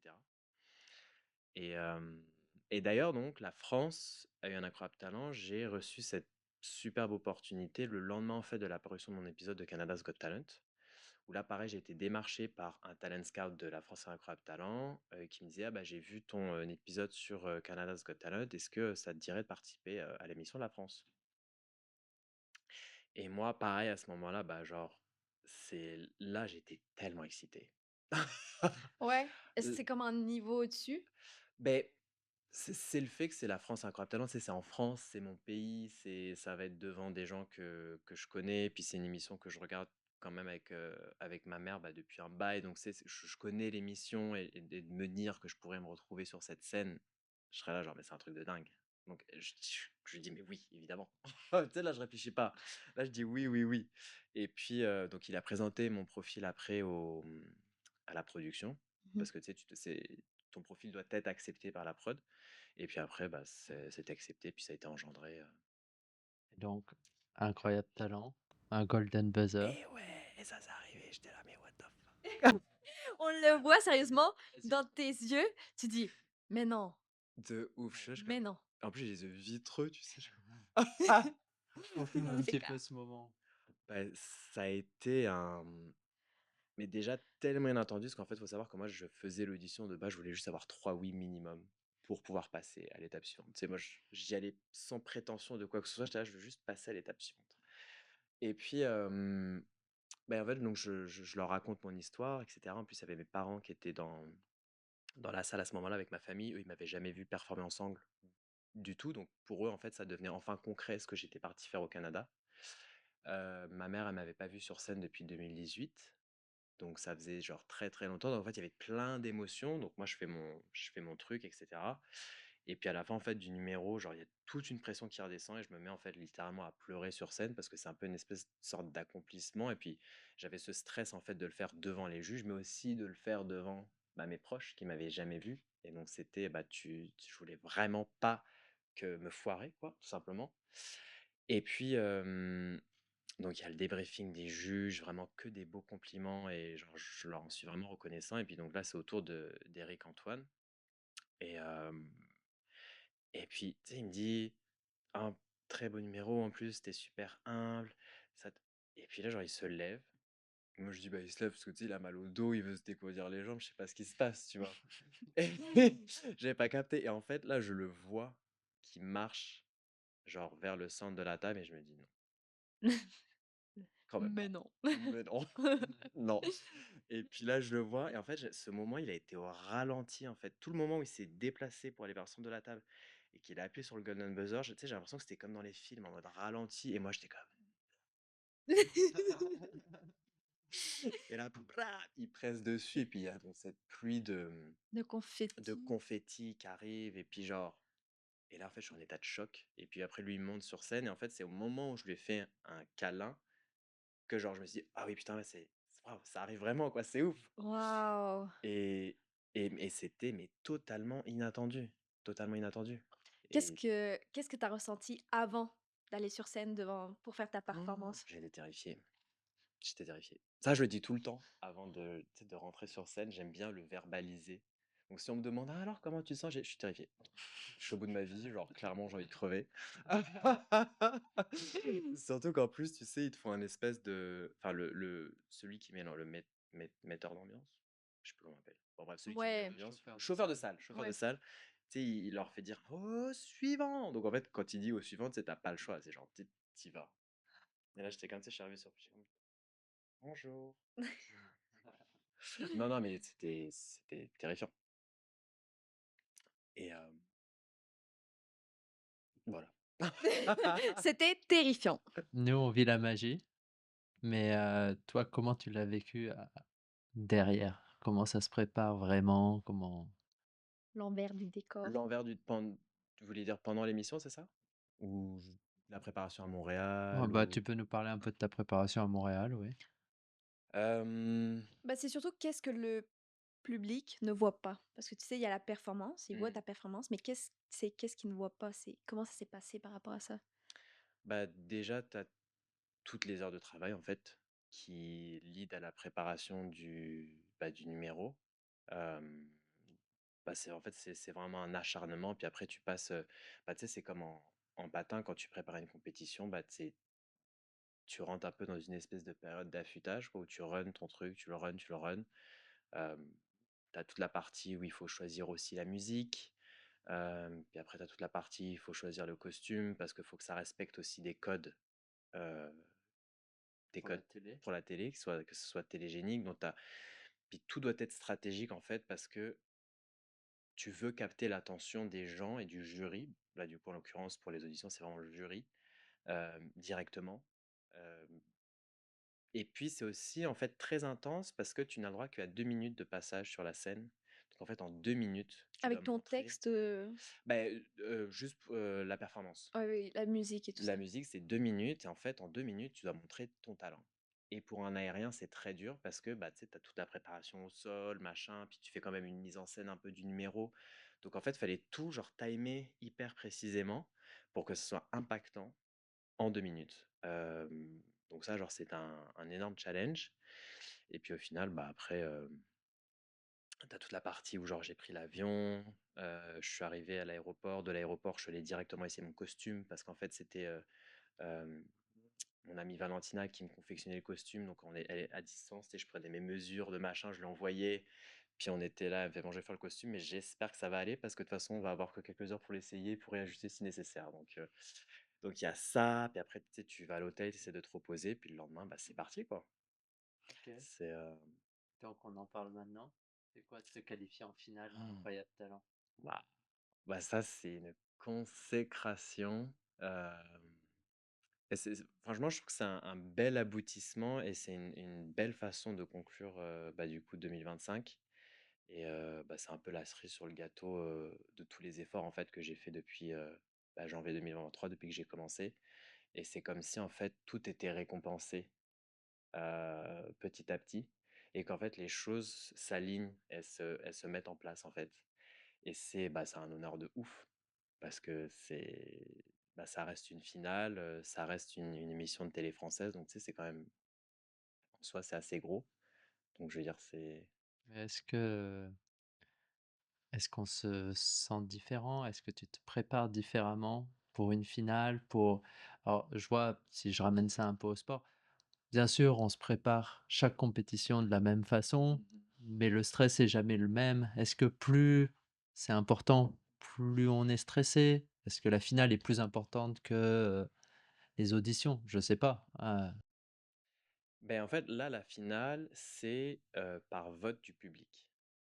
Donc en fait, Donc il faut voter pour lui.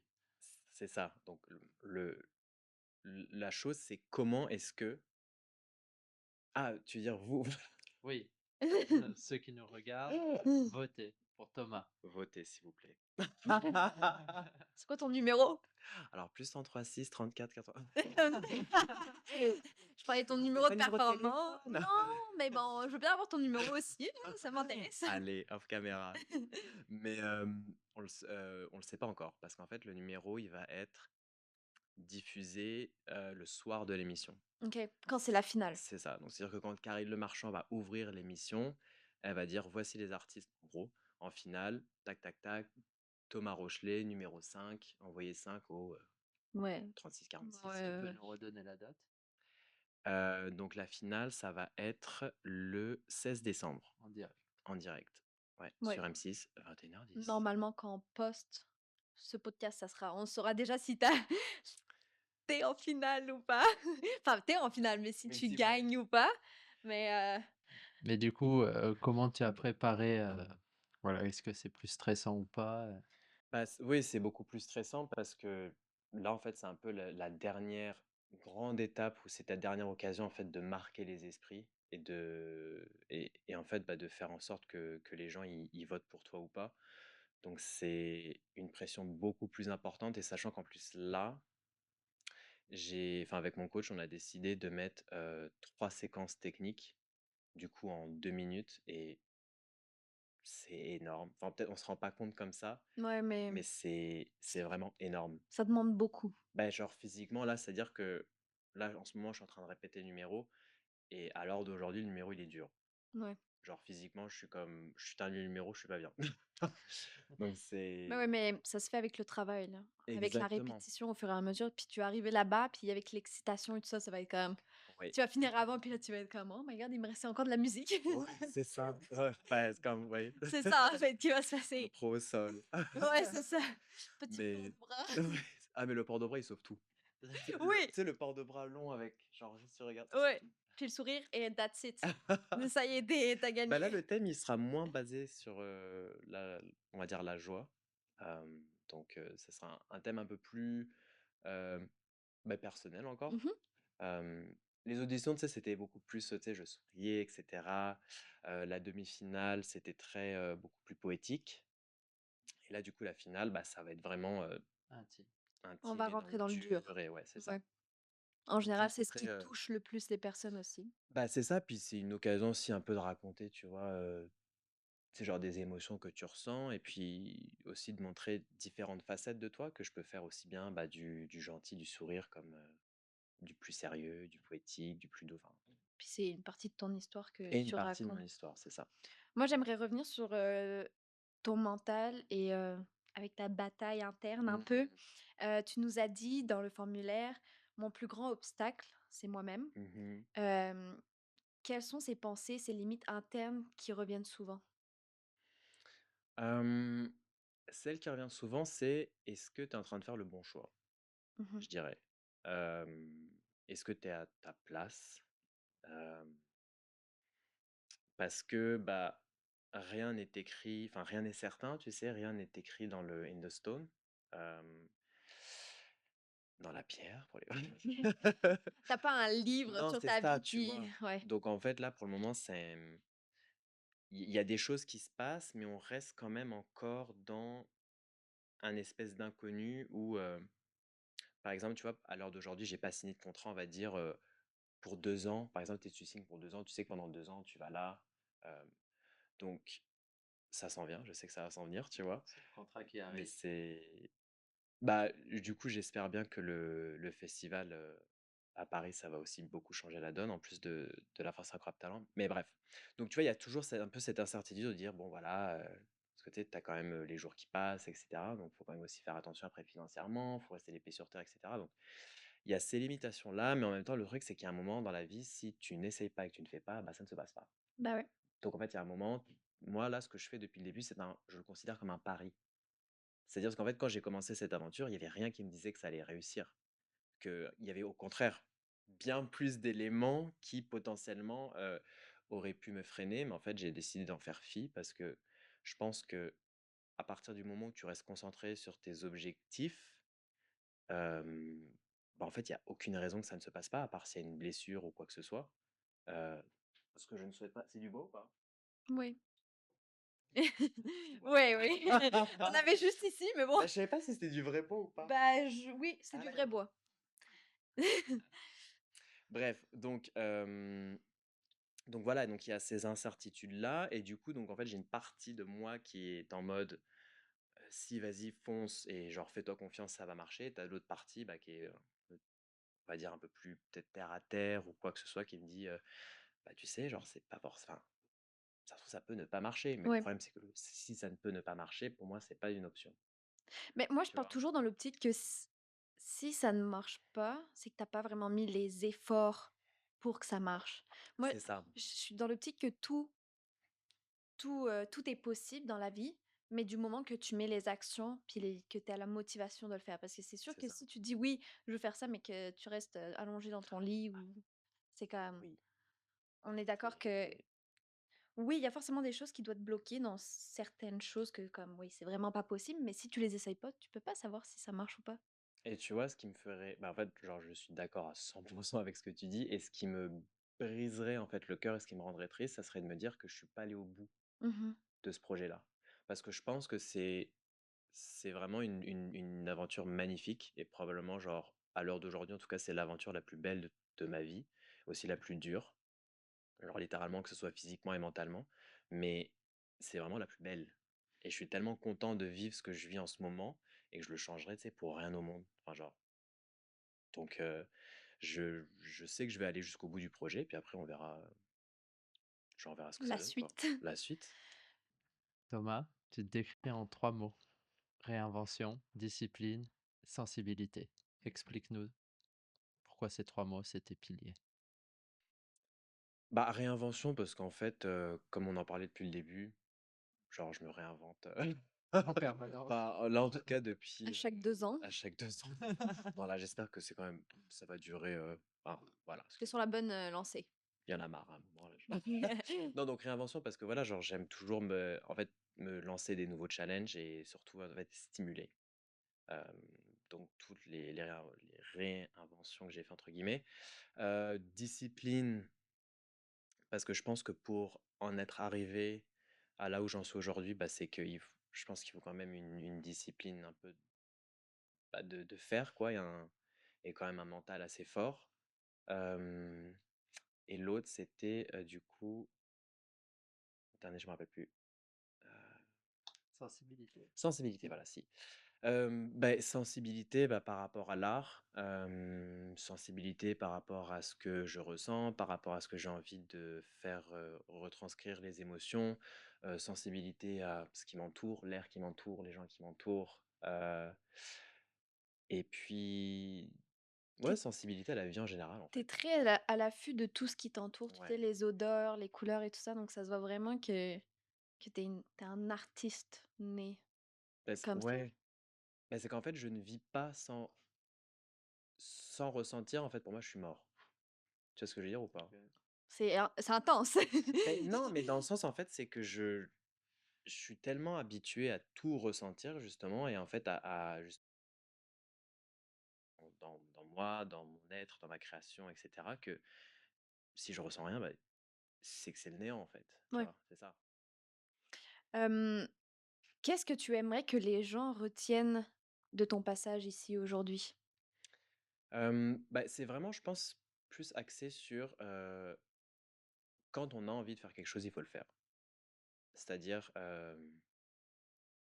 quelque chose qui est évidemment sain pour sortir ça, entre guillemets, hein. Il faut le faire, et puis en fait, surtout, faut foncer, et puis malgré le fait, tu vois, que tu aies des fois même des discours intérieurs ou extérieurs qui sont un peu négatifs, tu vois, de certaines personnes, il faut trouver un moyen en fait pour passer outre. Trouver ce moyen, en fait, c'est vraiment propre à chacun, c'est chacun qui développe sa technique. Euh, et puis surtout, genre, ça peut paraître, tu vois, cliché, mais vraiment croire en ses rêves et foncer parce qu'en fait, sinon, il se passe rien en fait. Et ouais, juste croyez en vos rêves et votez pour moi. J'adore. Le 16 décembre. J'adore. C'est bon ça. Non, mais tu vois, c'est ça. Ouais, non, c'est sûr. Et Ah, puis qu'en fait, hein, C'est pas les autres qui vont le faire à ta place. ouais, non, c'est ça. Et puis c'est pas. Et puis des fois, on s'impose des limitations. Et je pense que c'est aussi en grande partie à cause de la société Oui. qui te dit, ah mais non, mais t'es trop vieux pour étudier ça, t'es trop vieux pour faire ça. Genre, non, non. Ça, c'est le genre de trucs, tu les enlèves, tu les mets sur le côté, tu mets ta visière de cheval là, et tu fonces.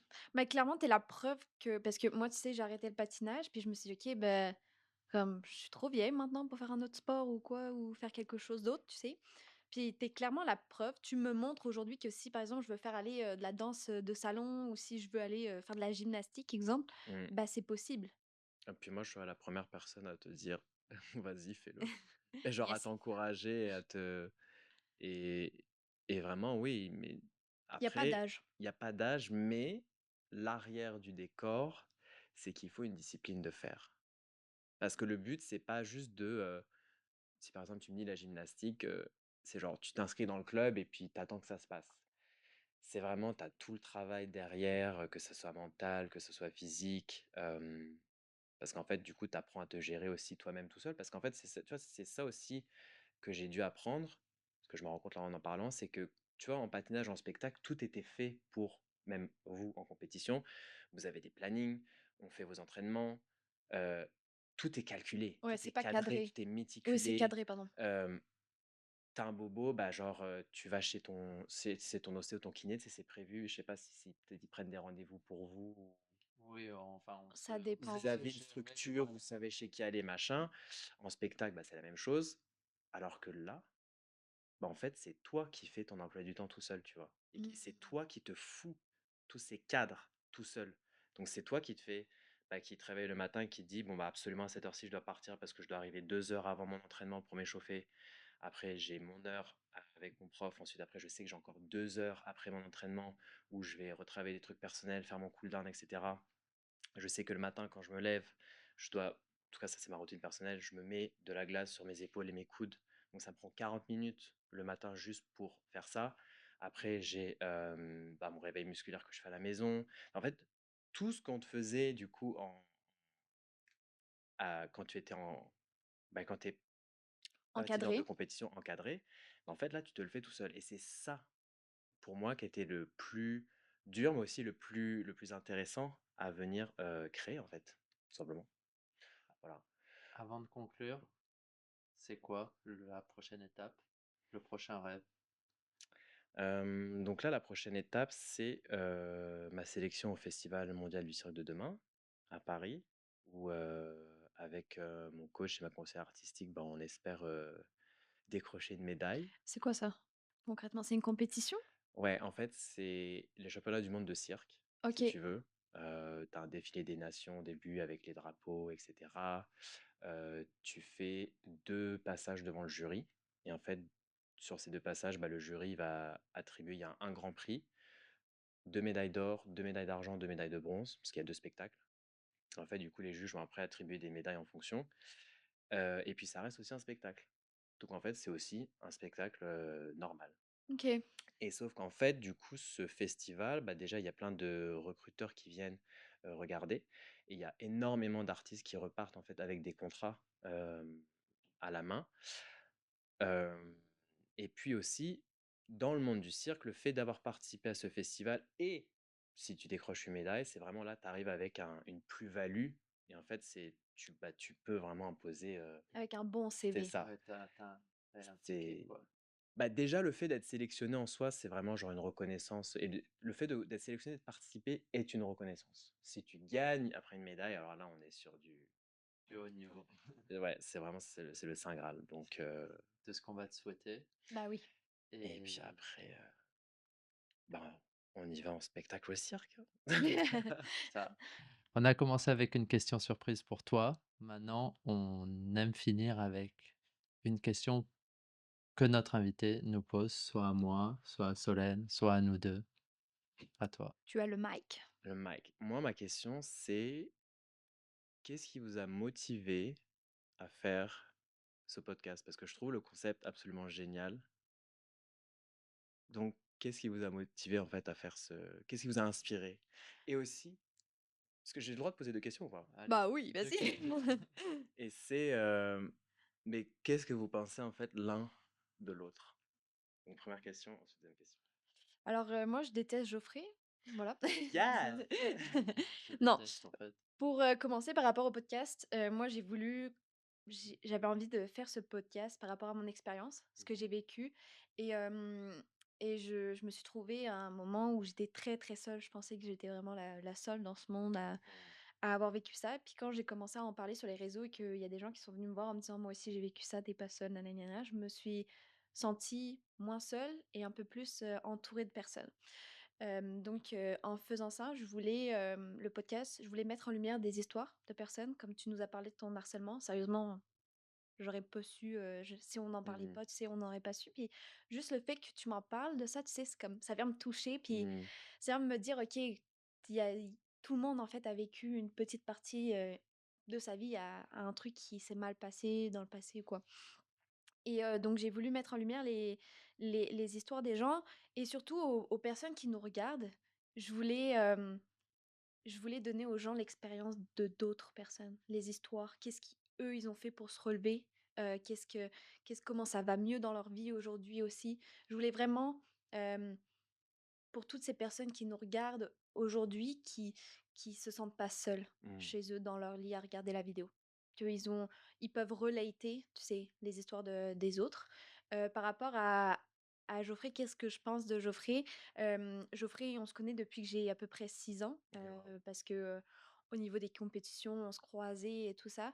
On a vraiment été proches, quand il est arrivé à Montréal, puis encore plus proches, là, on est vraiment devenus meilleurs amis, après mon accident. Ok. Geoffrey, pendant mon accident, était en France, mais dès qu'il est revenu, il a toujours été auprès de moi. Il m'accompagnait tous les jours à la salle de sport pour me remuscler, pour que j'aille, au championnat du monde au Japon.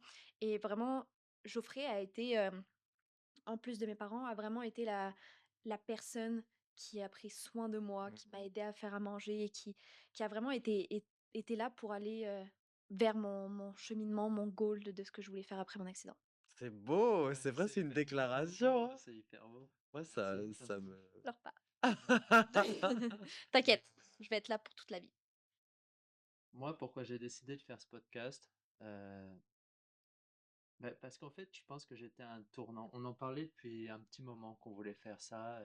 Ça nous intéressait. On voulait pouvoir donner la parole à des gens. Et ça a encore plus pris son sens, je pense, cet été, parce que ça a été un peu compliqué pour moi pour plusieurs raisons. Et comme tu dis, quand on enterre des choses sous le tapis, c'est jamais bon quand ça ressort. Mhm.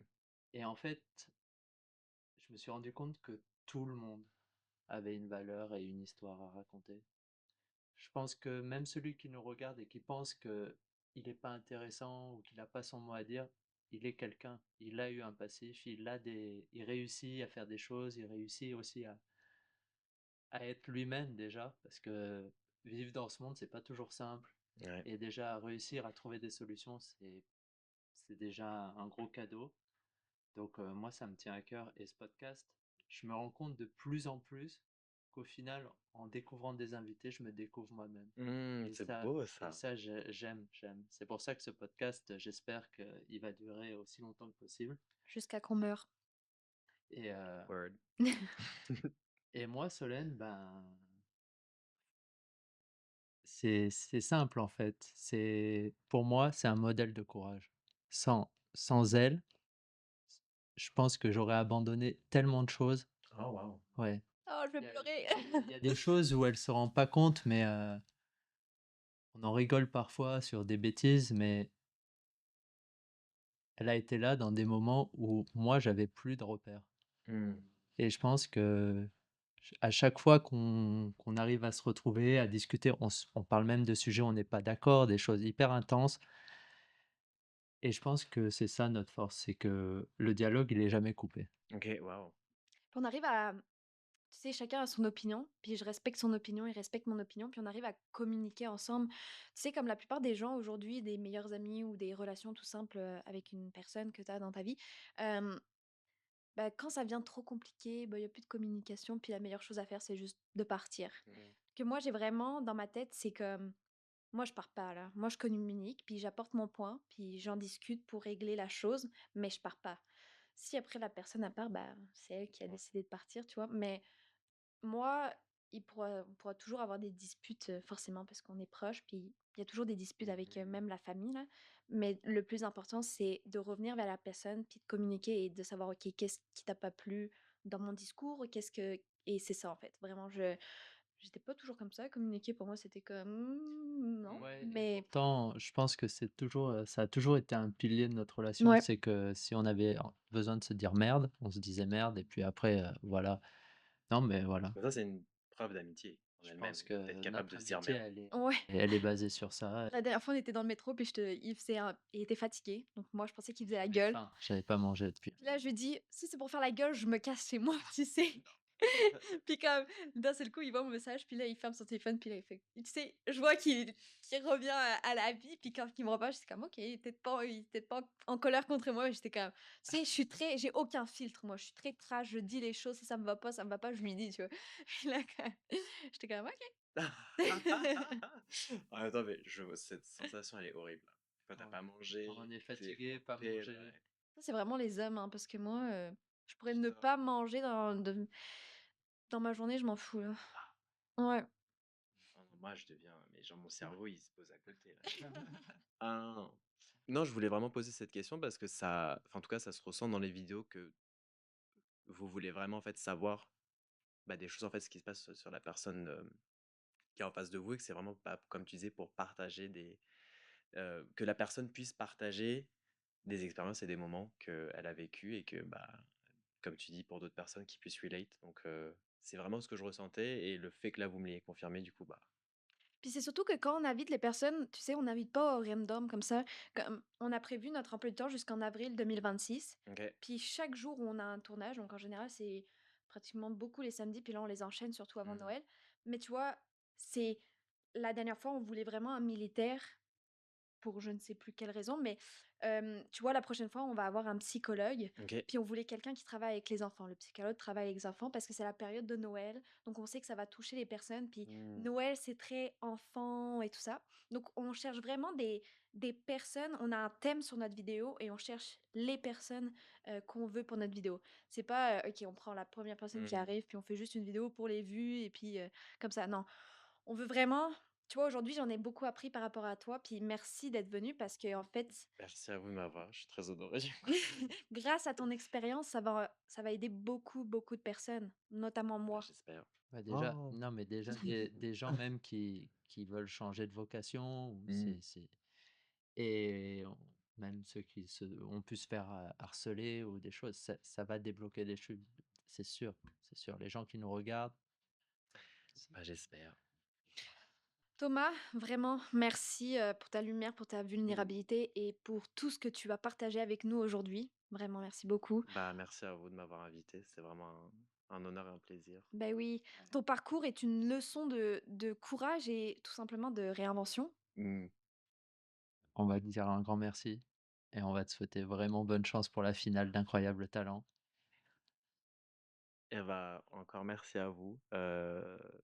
Ça m'a fait du bien aussi de m'exprimer parce que Ça vide de sac. ça vide le sac et des fois ça permet de mettre des mots sur ce que je ressens et je dirais que j'en ai même appris sur moi-même. Mais Enfin, je veux dire, c'est tu sais, parfait. C'est parfait. en parlant comme ça. Mais du coup, est-ce qu'on peut parler des JO ou pas? Ce que j'allais dire, du coup, félicitations pour les Jeux. Et Merci. puis, tout mon courage et j'ai trop, trop hâte de vous voir euh, sur cette magnifique glace des Ah JO. oui, fais un Ça bisou va être à la incroyable. classe Merci beaucoup. de notre part. Et avant de vous laisser, on voulait vous offrir un petit sneak peek du prochain épisode. Dans 15 jours, on reçoit quelqu'un dont l'histoire est bouleversante, un homme qui a perdu la vue à l'âge de 6 ans à cause d'un cancer. Aujourd'hui, il est psychologue et il va nous raconter comment on se construit, comment on survit, comment on grandit. Quand le monde devient noir du jour au lendemain. On ne vous en dit pas plus, on vous prépare un épisode exceptionnel. Vous allez en avoir un beau souvenir. Merci d'avoir été avec nous aujourd'hui. Merci d'écouter So et Joe. Et on se retrouve dans 2 semaines. Prenez soin de vous et n'oubliez pas, derrière chaque histoire, il y a une force invisible qui se révèle. Bye.